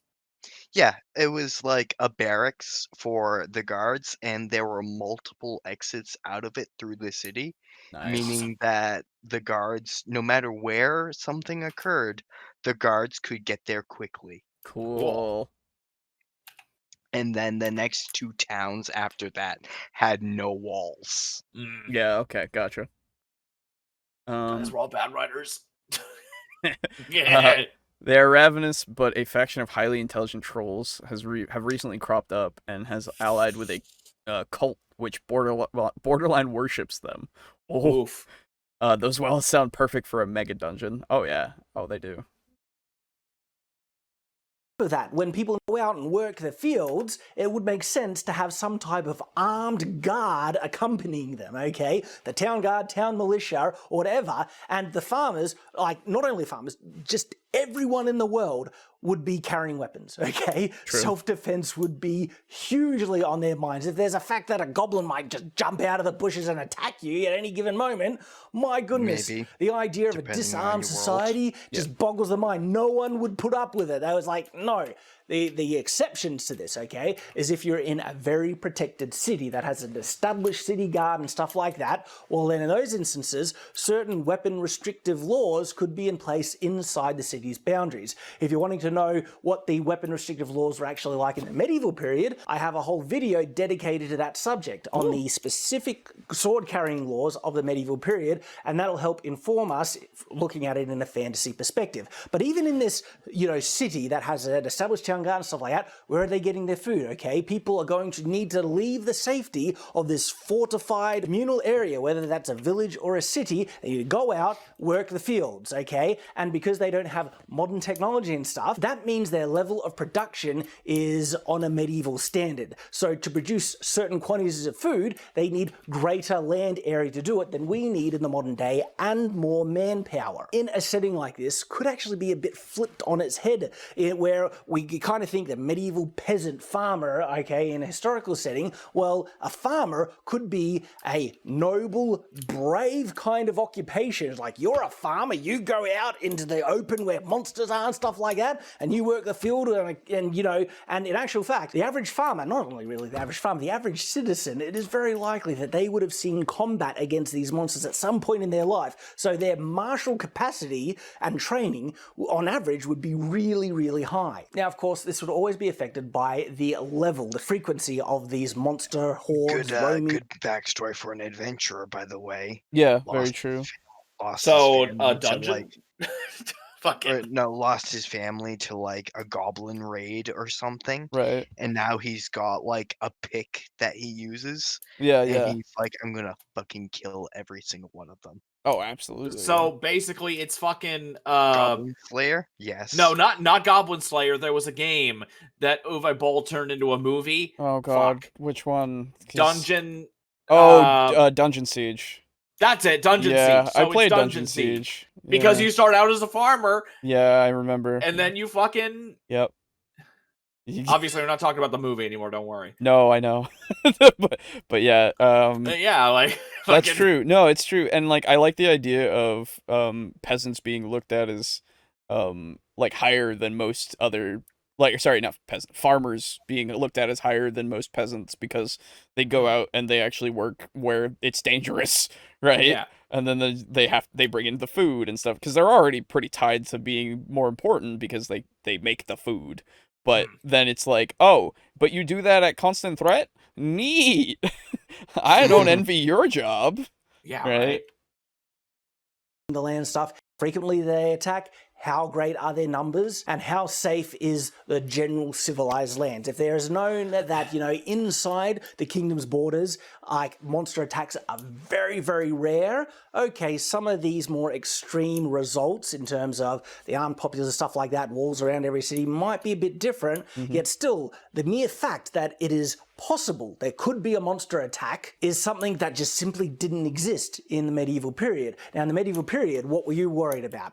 Possible bandits, okay, waylaying you, assaulting you, wolves, maybe. People carried weapons as the result of that. Now, in a fantasy setting, we have that and add possible monster engagements on top of it. So I think even if it's rare, because of the fact that it's a possibility, that would alter the frequency and mindset of that people would have in terms of martial culture. They would train more, they would carry weapons more, just as a general practice completely. And then, like we were talking about previously, if you ramp that up, well, simply traveling outside of these secured, cities and villages would be a really dangerous thing. Like, there could be set like groups or dedicated guards that travel from one location to another, almost like a timed bus route or something like that, where you need to catch the next guard traveling to X location because you need to travel with protection, all right? And there's a dedicated thing in the society just to travel, all right? And these are guard protectors moving from one to the other, and that means these groups of travelers would end up being fairly large in number because the traders, the farmers, anyone just wanting to travel to visit someone or go on pilgrimage or whatever would always need to conform to when a certain guard is traveling in that location. But that would also make them larger targets because there's more people, but that could also deter being attacked because there's more people who are armed, ready to fight. So all these things to consider. The advantage is that there we go. Yeah. Calm down. so much. Okay, so yes, I like this idea of, I mean, it already kind of exists with, I mean, it helps with the employment of adventurers, right, in this respect, if you think about it, because it's like, oh yeah, we need people to guard us on the road, right, because monsters exist, and it, yeah, but at the same time, that's not really exciting for the player. No. What I'm saying is this allows opportunities to always be present, right? To earn coin, to kill things if need be. It's a good way to start something, right? You start with being a caravan, basically, mostly being the caravan. Obviously, going out and eradicating a monster den would be a higher level thing to do because then you can maybe make the travel more safe and actually get a reward from whoever is in the town nearby who really wants to not have to send their guards to go on the roads all the time, because they have to pay their guards more in that case, right? Because they have to go back and forth all the time and more pay. Some good RP too when the the guards and the adventurers are both there, and there's a bidding war between them. Yeah. Ooh. Oh, For for absolutely. who's willing to escort them for the lowest price. Yeah, totally. Like it's rife with potential if we implement this. I think, which is really cool. Also, thank you for the new word, Boo. Now making an arcology for my world. There you go. Nice. Um, Yeah, no, monster- it's a real concept. yeah, Look it yeah. up. Monster hunting would probably be a major profession. I would think so. Yeah. It Yeah. it becomes Witcher in a way. Yes. Witcher is very weirdly grounded, which is cool. I Yeah. like it. Yeah, it's great. Yeah, I like it a Another- lot. There's another setting that has this. It's in Tales of Vesperia, actually, Oh, okay. where cities don't have monsters are a big fucking problem Right. in the world. Like they're the kind of things that just breed and breed and breed and breed and breed.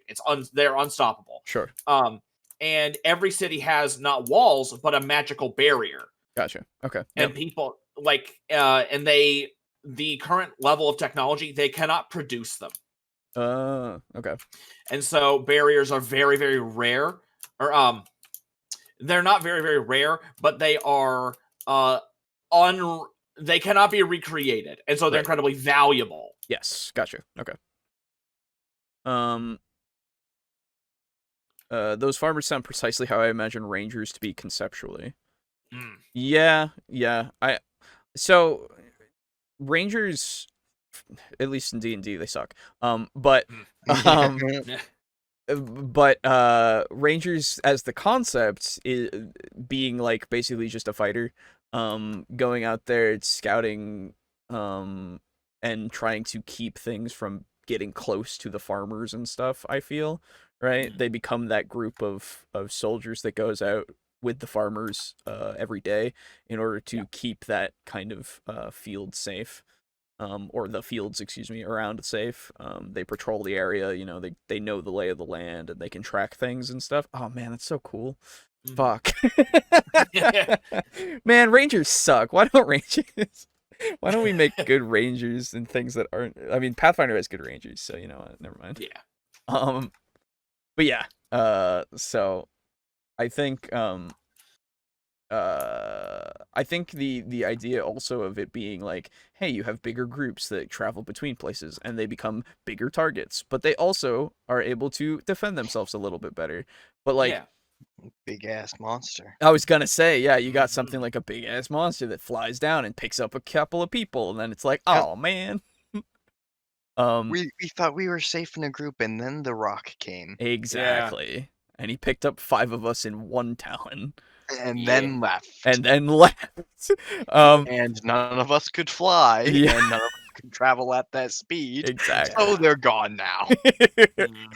These people, we are sorry for your loss. Going back to RPGs, we would want to play. I would love to play the Shadowrun module Renraku Arcology. Renraku Arcology. There you go. I just had to say that because we were talking about arcologies. There you go. Okay. Yeah. Is that I assume that's all set in a single arcology. Yep. Cool. Yep. Yeah, basically, in a nutshell, basically an arcology goes completely silent, and this it has like 12-meter thick steel walls, and everything just shuts. And then 3 months later, you go in and you find out what's wrong. Gotcha. And so sounds the awesome. module effectively is like, you can make this whatever you want. That makes sense. Yeah. So You can make it like zombies. alien isolation. Yeah. Yes, Yeah. you can make it cyber zombies, fucking fucking malevolent cyber bugs, maybe a big fuck off AI. Right. It's Could be great. anything. Yeah. And it's dark. Yeah. Oh, I assume So like power is off. Yeah. And so you're going into this fucking like mile high cave. That's but so it's cool. a city. That's It's so really cool. Yeah, but you can always when in doubt bust your own way out. Yeah, true. Yeah. Start climbing the wall with pythons. Yeah. Everyone was like, why the fuck did you bring pythons? And like making fun of you, and you're like, nah man. Nah, man. Yeah. I ain't saving you. Watch this. Breaks through wall, starts climbing way up. People like, hey man, that's some bullshit. Hey man, why are you leaving us? Wait. It's only Let's just bullshit because you don't have them too. leave them behind as like the monsters close in. Yeah, exactly. Be like, see ya. Bye. Yeah. usually are less intelligent than humans, and so simple kind of things like this could solve the problem. And for instance, to overcome certain types of defenses, like a big solid castle wall, that takes a lot of ingenuity and creativity. Like, if you want to know the lengths that some people had to go through to try and besiege certain castles, look at my video on sieges. And Fun fact, historical actually, I know a lot about siege tactics. Nice. I play Warhammer. Dude, it was like a never-ending, like... It's an arms race. Arms race, Yeah. the things that people whoa, and if the creatures aren't aware of these ideas, I don't see them really coming up with them. But there's good fantasies, okay, fantasy settings that go through some of this logic. For instance, the anime Goblin Slayer. Goblins are not intelligent, but when they see something that is working and is effective, they know that it's effective and they copy it, all right? And so sometimes people are reluctant to use certain weapons or techniques against goblins because then they will learn from it and become more dangerous as a result. It's a good creative thing to keep in mind that was in, fantasy property already done. And that is something that you would need to consider in your own fantasy settings, whether it's for role-playing, for writing, anything. And it's Kill that if them all and monsters hope can for no adapt and learn, how survivors. clever are they? And if they're not smart enough to employ certain siege tactics, well, a big old wall is really effective. In fact, another anime that, applied this logic really effectively is Attack on Titan, all right? In Attack on Titan, it's all about giants, okay? And they're not that intelligent. And so what they use for defense are these huge, monolithic, massive walls. And they are mostly effective. They do the job. Problems arise. Go watch the anime if you want to know what those problems are. But for the most part, it's effective. It's an appropriate solution to a problem that exists. And that's something that you need to consider as well, because in Attack on Titan, they just did a huge wall that actually encircled the farmland that they needed to produce food. So that would mean you wouldn't need a protective kind of group to go with the farmers to protect them while they're working the fields because they got a wall surrounding them. But having said that, walls need to be, generally guarded or at least patrolled to see if there's any breaches or anyone trying to climb over them. And so as soon as you add a wall, you also increase the requirement of the manpower to man the wall effectively. Another logical conclusion about They looking at a don't, though. world that Alright, well, yeah, okay. Sorry.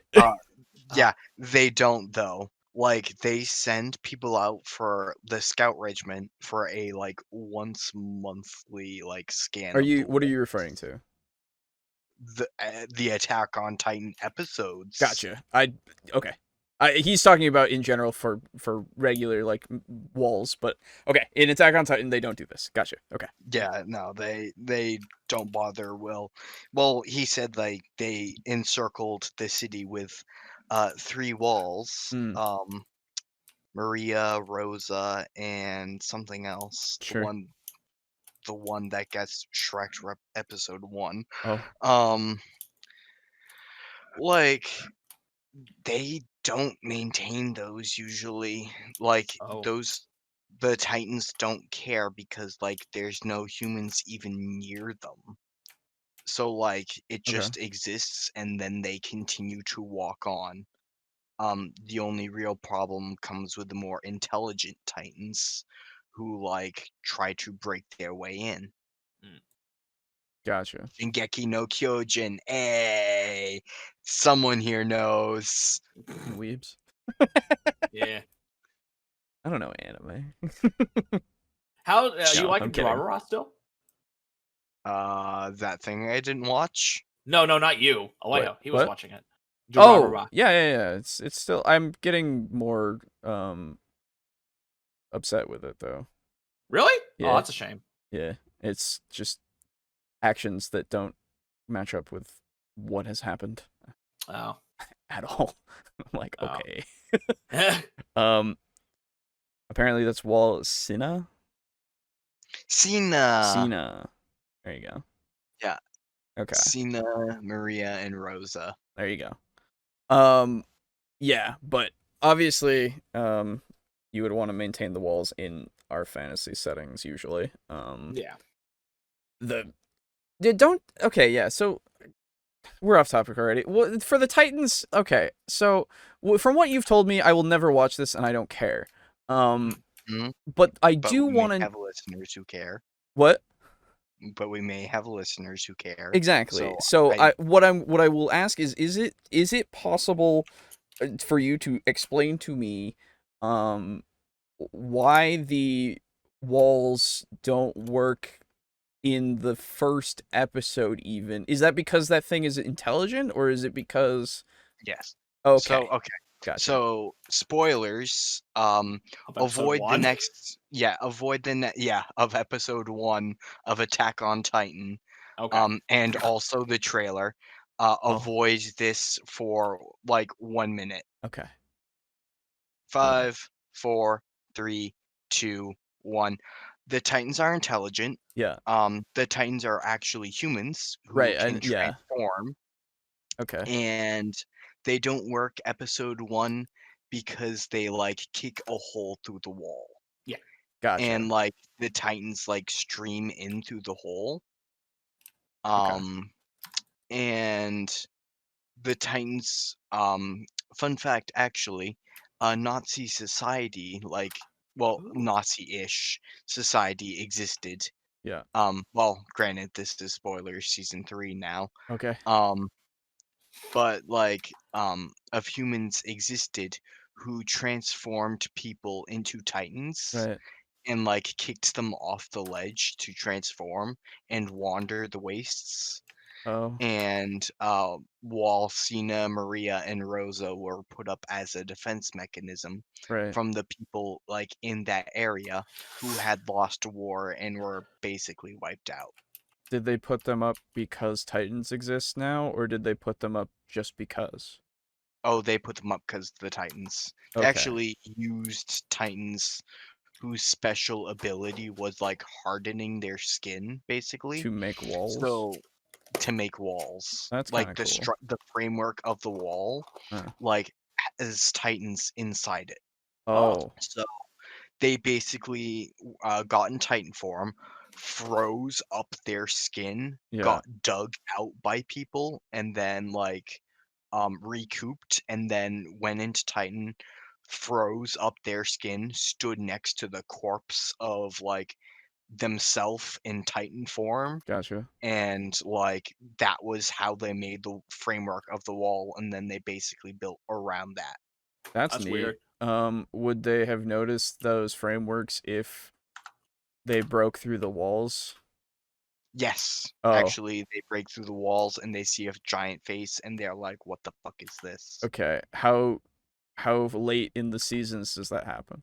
Season like episode 3. Okay, good. I was gonna say, if that's not early, I don't understand. Okay. That's good at least. It got breaking as like 2 Titans were fighting. Gotcha. Okay. Alright. Well. Neat. Alright, so Anime. well, it's the one that's overhyped and Mm-hmm. I don't care. If you like Attack on Titan, that's cool. I still have to watch season 4. Oh well, have to? That's a strong word.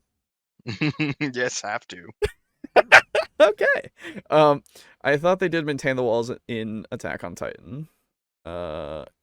Hearing Aiden speedrun Attack on Titan lore is fantastic. Glad to help, man. I thought the Colossal Titan wasn't especially intelligent. He was just bigger than the wall.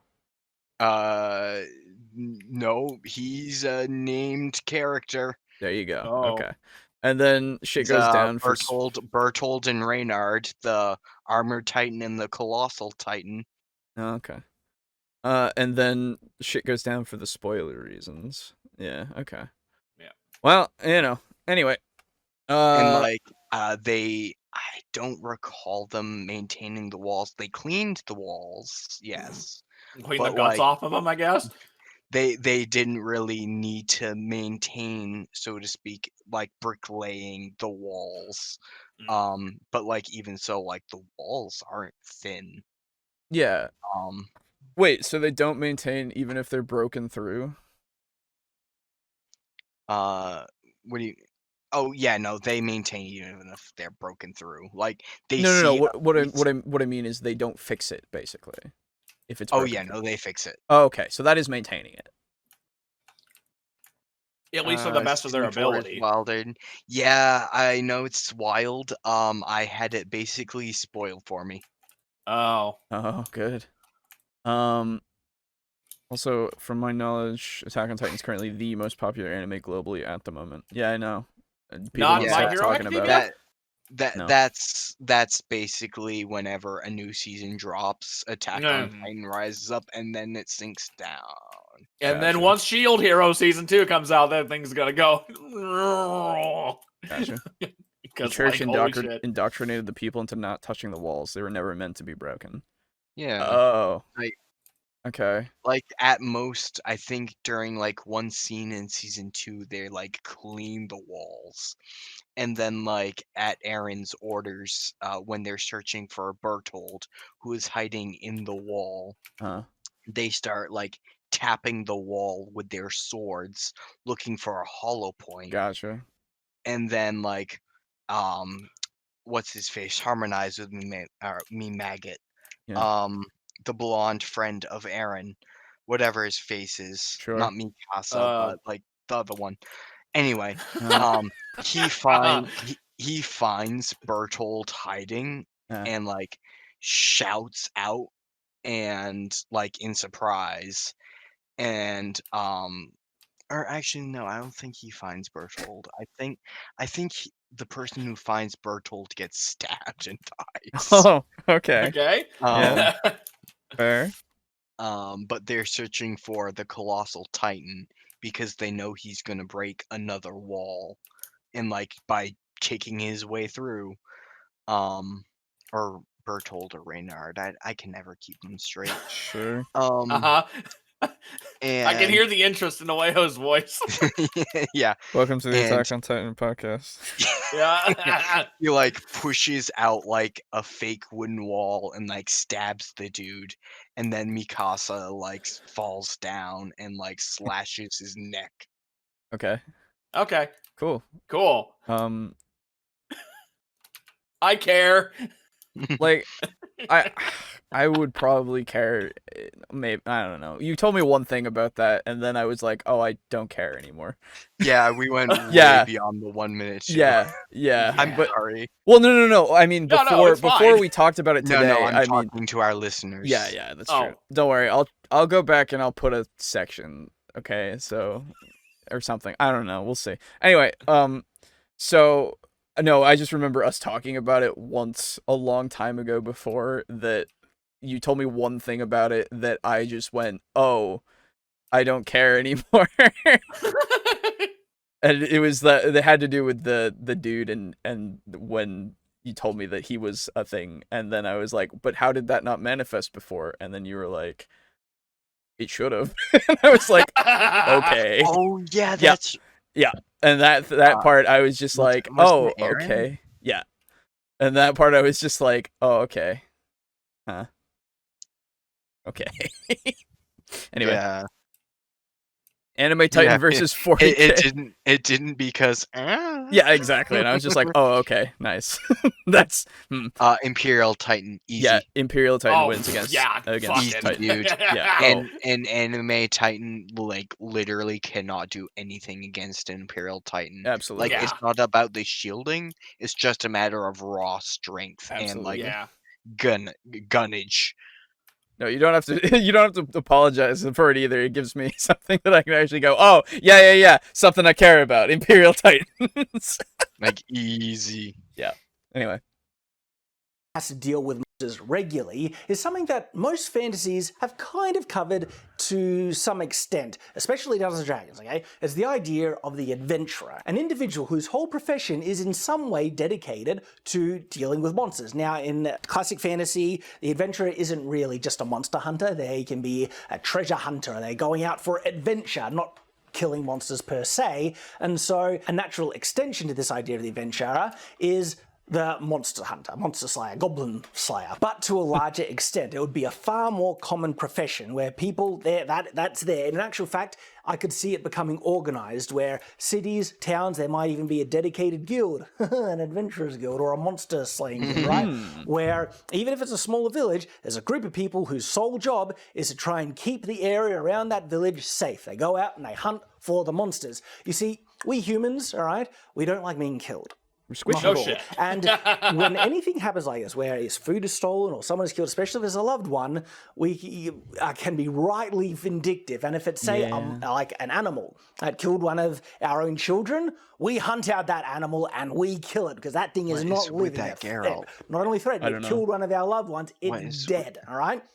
Dude, I feel like that's a Geralt from somebody's like source filmmaker animation or something. Dude, yeah, I was thinking like it looks like someone made a Geralt in something that like I don't know, Mountain Blade or something. They made him in Yeah. like Blender. But, like those eyebrows, It's the Grubhub that one. facial hair. Yeah, it's the Grubhub one. Ugh. It kind of has that. Oh, it fucking has the feel to it, artist. dude. Okay, wait, it has the artist. Okay. Hold up. Is Let me look. it Blender? I don't know. I swear to God. Julian, Grubhub Geralt. Confirmed. what? Ugh. I said Grubhub Geralt. No, it's just their art style. Okay. Yeah. Yeah. Very okay. It doesn't look as severe when I look up like the actual here. It's on their art station. There you go. It doesn't look as severe when I look at it like Oh, this. from the front, yeah. Okay. Yeah, and like the other one, like the point isn't so. Here I'll show people as well. Might as well. This is what we're looking at right. God damn it! Right here. Oh, hold up. How am I supposed to fucking do this bullshit? Yeah. It's their ArtStation account. Yeah, it's just their style. So Okay. it's neat. Okay. Well, Um, not gonna criticize for that. right. Yeah. I personally don't like it as much. Sorry. For me it's meh. Yeah, I'm not saying it's bad. I just don't like it as much as Geralt usually. Okay. Let's continue. Take that logic, extend it now to monsters. They are always present to threaten the lives of our loved ones. It would be priority number one in this society to wipe them out, almost, depending on the level, okay? And so the classic fantasy setting, in my mind, perhaps... Are you gonna play or? I did. Yeah. Oh, it didn't. Oh, it did not start for me. Let me refresh. Hold on. Oh. I'll bring it back. I was just sitting here. Huh? Did I do something wrong? We were talking about Geralt, and then like Silence you, like for a we're while. like, yeah, you're like, oh, I'll like continue the video, and like it didn't like start, and I'm Oh, like, okay. oh, Alejo, Yeah, please no. tell me you didn't drop. No. Not this time. Let me know when you're back in. Yeah, I'm loading. Yeah, it's a you issue, unfortunately. Uh-huh. For Texas I'm looking at trying to send Discord messages and like wee. Yeah. I'd rather not die, yes. I have to go to bed. Have a good night. Good night, Pizza Funk. Good night. Good night, Pizza Funk. We Thanks won't for be the too much memes. longer anyway. Yeah, we're not gonna be too much longer. You're not gonna miss too much. Well, I mean, we still got 6 minutes of Gunnage. tangents worth. What? Oh. Oh, I just saw Steely's Gunnage. Yeah, oh yeah. Yeah. Yeah, there's not been too much more to comment on because like I agree. In this setting, you would have more monster hunters and stuff, and guilds of people that are specifically for that. In a setting where monster hunting is actually a profession, you would have monster hunter guilds. Yep. Shocker. Yep. Exactly. And like I agree. This is like basic world building. Let's be honest. Well, at least in terms of that. Well, for that, but it's just one of those things that like I appreciate that he's going over because it is part of the realism of what he's put out. So yeah. It all makes sense, which is nice. Aiden, why do you have to die? Dude, Why do any of us have to die, my man? dude, how is this page still loading? Dude, I don't. Oh, you're there. The now. TableTalk logo, it like has loaded. Now I'm waiting for the video to Okay. load. Maybe some areas would be safer due to a large hunter presence. Could be, yeah. Yeah. I mean, hell, look at Monster Hunter. True. Very true. Yeah. In some ways, it's easier to comment on videos when they are totally wrong. It's true. Yeah. Yeah. No, like most of the time when you just go, yeah. Yeah. I mean, it's brought out some good discussion, which is nice, and some ideas as well. Hopefully, things that other people can use, as well. But overall, like, I just kind of agree at this point. Yeah. Oh, there we go. Okay, let's see if Hey. it plays though. Here we go. In the lives of our loved ones, it would be priority playing? number one in this society to wipe them out, almost, depending on the level, okay? And so the classic fantasy setting, in my mind, perhaps doesn't capture the true vitriol and hatred, and priority would be in these settings to wipe them out, all right? And as a result, you might actually see less conflict between nations fighting each other because they have a much greater, more prominent and consistent common enemy. And in actual fact, it'll be more common for these... No. I actually fully disagree with that. I think if anything, it would make war more prevalent because owning land is like more important, and most wars are actually fought over land. That makes a lot of Land sense. and resources. Yeah, Yeah. because you wanna own all the stuff so that you can fight better. Yeah. Yes. So like, sure, yes, the peaceful times are more peaceful, Yes. but the war times, like, dude, people aren't afraid of death. Like, they are brought up with death as a reality for them. Yeah. Like, when a goblin can just, like, poke you with okay, a I see what you shiv mean. Yeah. and just kill you, Mhm. like, life is fast and loose. Yeah. Most marriages are gonna be quick because, like, I could die tomorrow. Yeah, absolutely. Wartime, like, the soldiers are gonna fight in, like, hard. Also, like, that's ignoring the fact that, like, if the average person fights monsters regularly and knows how to fight, then, You have a lot like, more soldiers. they're gonna make a good soldier. Yeah, that's true. That's true. So, like, peace times are even more peaceful. War times are, like, even worse.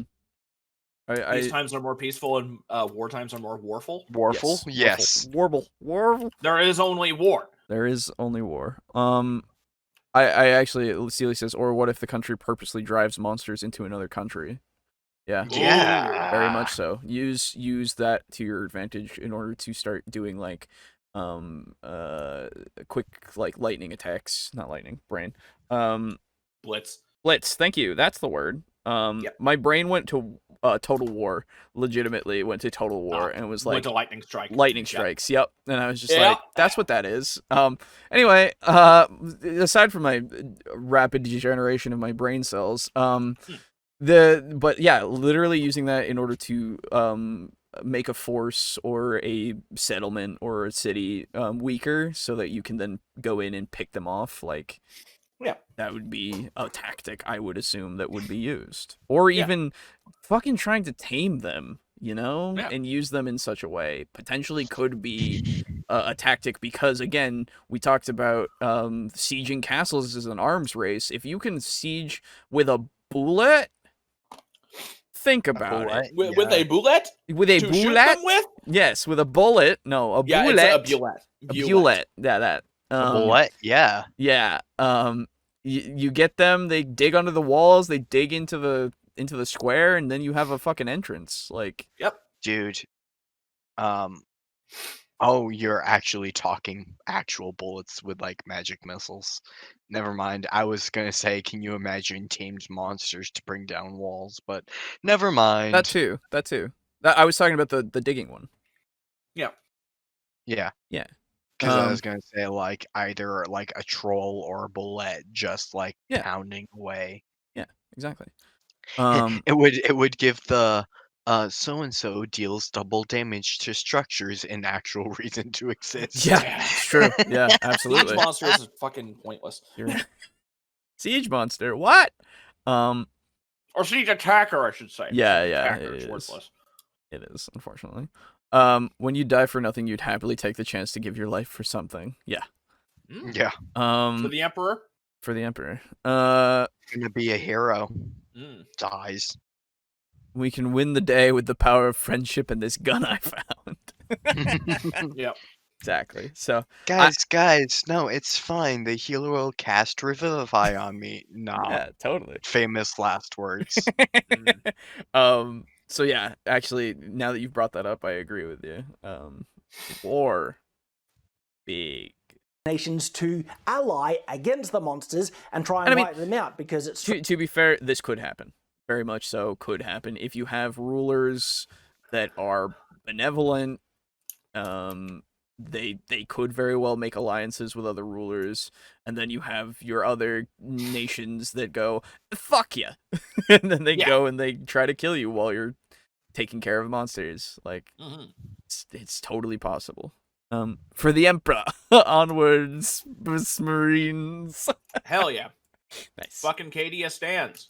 Well, you may want to check on Cadia.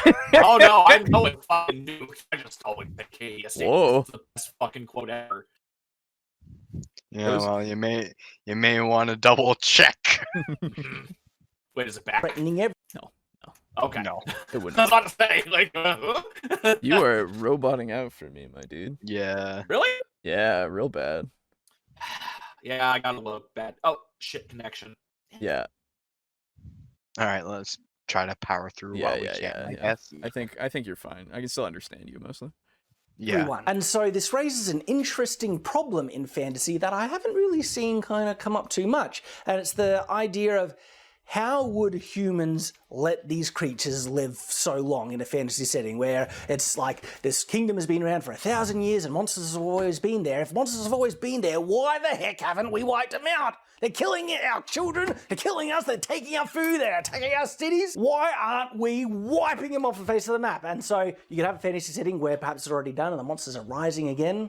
Or it would be logical to add in some type of mechanic to explain why they are so hard to wipe out. Do they breed faster? Yes. Do they live in locations that we just can't get to? Are they slipping into our world from another realm, another plane of existence, you know, Elfheim or something like this? And in actual I used that setting element in one of my old books that I'd written. Oh, old book. It's not, you know, not up to the proper standard, so it's not getting published. Well, what was that? Another thing to consider is how do the monsters attack, okay? Do they only attack people, or are they more nefarious, okay? Do they understand that humans rely on their farming, their crops, and so do they come in and would they attack the crops, burn the wheat fields and stuff? If they did that, that's a huge problem, okay? That means the wheat fields would need to be protected and guarded, or at least patrolled almost constantly, if not just a wall being built around them, Attack on Titan style. Do the monsters only come out at night time? This is an interesting element that, you know, we can consider. Certainly in Lord of the Rings, goblins and orcs hate sunlight. It doesn't kill them,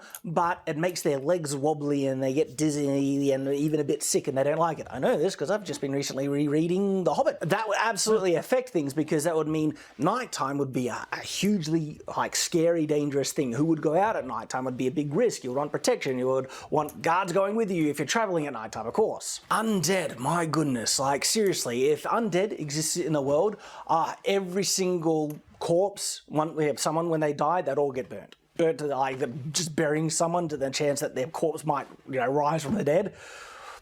They're never going to happen. And that's interesting. Well, I mean, you would have those stupid people that don't want to burn their, you know, their family member's body, but because then, you know, you would have all it takes is one. You would have anti-burners. All it takes is one. Yeah. You know, like anti-vaxxers, you would have anti-burners. Anti-burners, anti-corpse burners. That's why it's a public deal. Everybody sees it. Yes, you have to. Everybody gets raised seeing it. Yes. Yep. The latest war in Abraxas saw the victor using demos to bolster its forces. Nothing reduces morale like watching your best mate be eaten alive. Demos? I don't know. Oh, Demos? demons. What? Demons. Oh, demons. Demons. Yeah, I would be afraid. Yeah. That Tyranids. I also play Tyranids. Good day, all. I'm Bob the Necromancer, and today we're doing an unboxing. Nice. Love it. Yeah. Oh, I also hate it too. Because if, cremation is prominent so much in a world where undead is common, like, even though there's chances that undead could be around, where would they be coming from? Like, a world could have it fairly well controlled if cremation is such a strict, constant thing. And of course, that creates an interesting setting element when someone's corpse isn't cremated, burnt. Now, there are monsters in my own... I think, just to bring a point of where they could come from, they could still come from the ash. But it's not traditional, like, zombies and vamps and wights and all of that. No, you get more ghosts. You get more spectral. More spectral kind of entities, I think, that come because the souls are corrupted or something, right? Or they take their essence that is left and they bring it back by using certain blood rituals, right? And then you have reasons why, even with the burning, it requires a lot of resources, quote unquote, but you can still have undead. Me looking through my dreaded accursed book of like undead and werewolves, like, Exactly. Yeah, and I backed this on Kickstarter because I wanted it so bad. There you go. you can also have you can have it be that, the body needs to be burned alongside, or like the fire that burns the body needs to burn this specific kind of like incense or plant or something that like keeps the spirit from coming back or being restless or whatever. Absolutely. Plus, you can Or also like just have pissed off undead.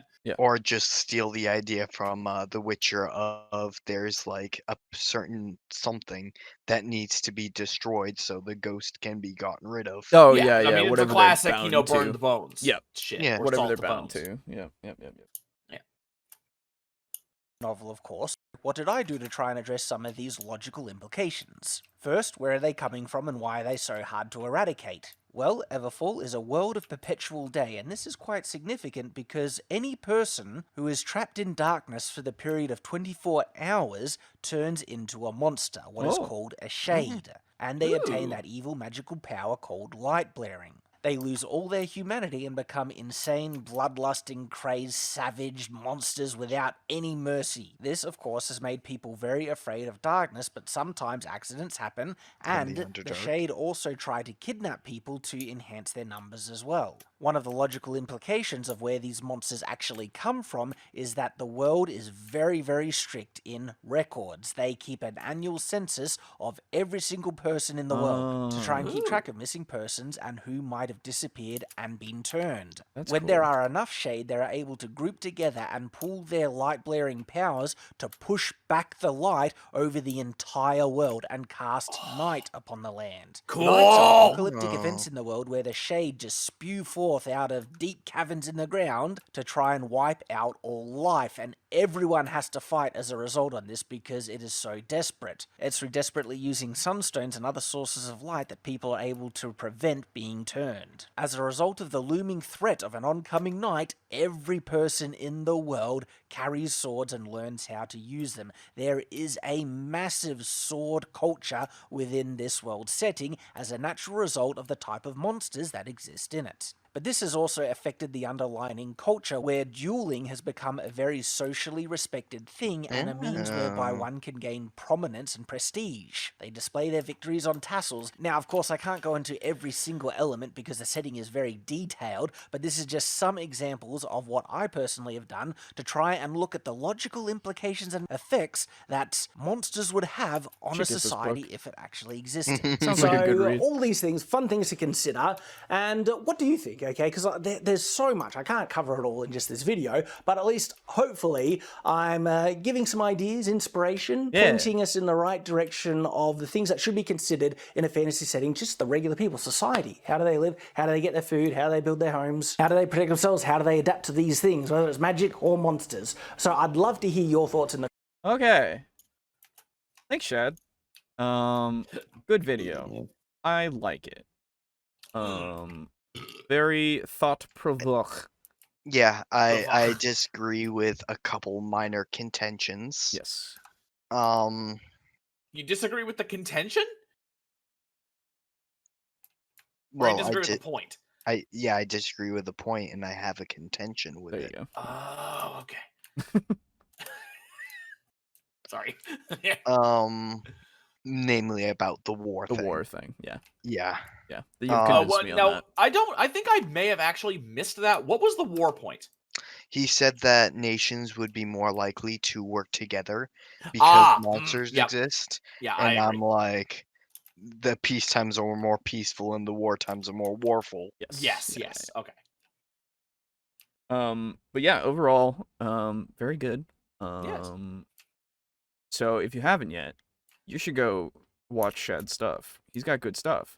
There's another Shad video that I have for at some point. It's interesting. But we'll get to more of those at some other point. So I believe that'll do it for us today, boys. Yeah, I think that is everything we've got here. So thank you everybody for tuning in, hanging out, watching and commenting and being a part of the live stream. Very, very cool. Thank you again to Draco Kusagi, Slazer, Steely, Drake Cross, Mog Zero, Chris, Frozen Spaghetti, and Kill Chrono for being our lovely patrons. And yeah, do that if you feel like you want to. Don't forget that you can find us every week on Tuesdays, usually at 9 p.m. Eastern Standard Time for the live stream of the podcast on our YouTube channel. And then again, the VOD goes up on Friday at 4 p.m. Eastern Standard Time. And then again on audio-only podcasting services at around 12 p.m. Eastern Standard Time on Mondays. There will be no Devils and Dice this week, unfortunately, because... right. Because, this yes. week, yes. They won't be up this week because I had shit that I had to get done, and so it's kind of important to do the school things sometimes. Yeah, I know it sucks. I hate it. But hopefully we'll have it all good for next week because I should be good for that. Yeah. And if you don't watch Devils and Dice, they're just about to enter the Underdark. They just walked into a fucking tunnel that leads down there. So if you want to see Underdark shit, then you should come watch. It's very true. They will usually get posted on Wednesdays at 4 p.m. Eastern Standard Time. And you can find the playlist and everything on our channel. And all the other links in the description for the videos that we've covered and the Patreon and the Twitter and the Discord. Please join our Discord. It's really cool and fun when we get to talk to you people. It's really good. Yeah. That's it. Yeah, that's pretty much it. Yeah. So Bye-bye now. Bye. Bye. Goodbye. Bye-bye now. Bye-bye-bye. Remember when that wasn't a bit?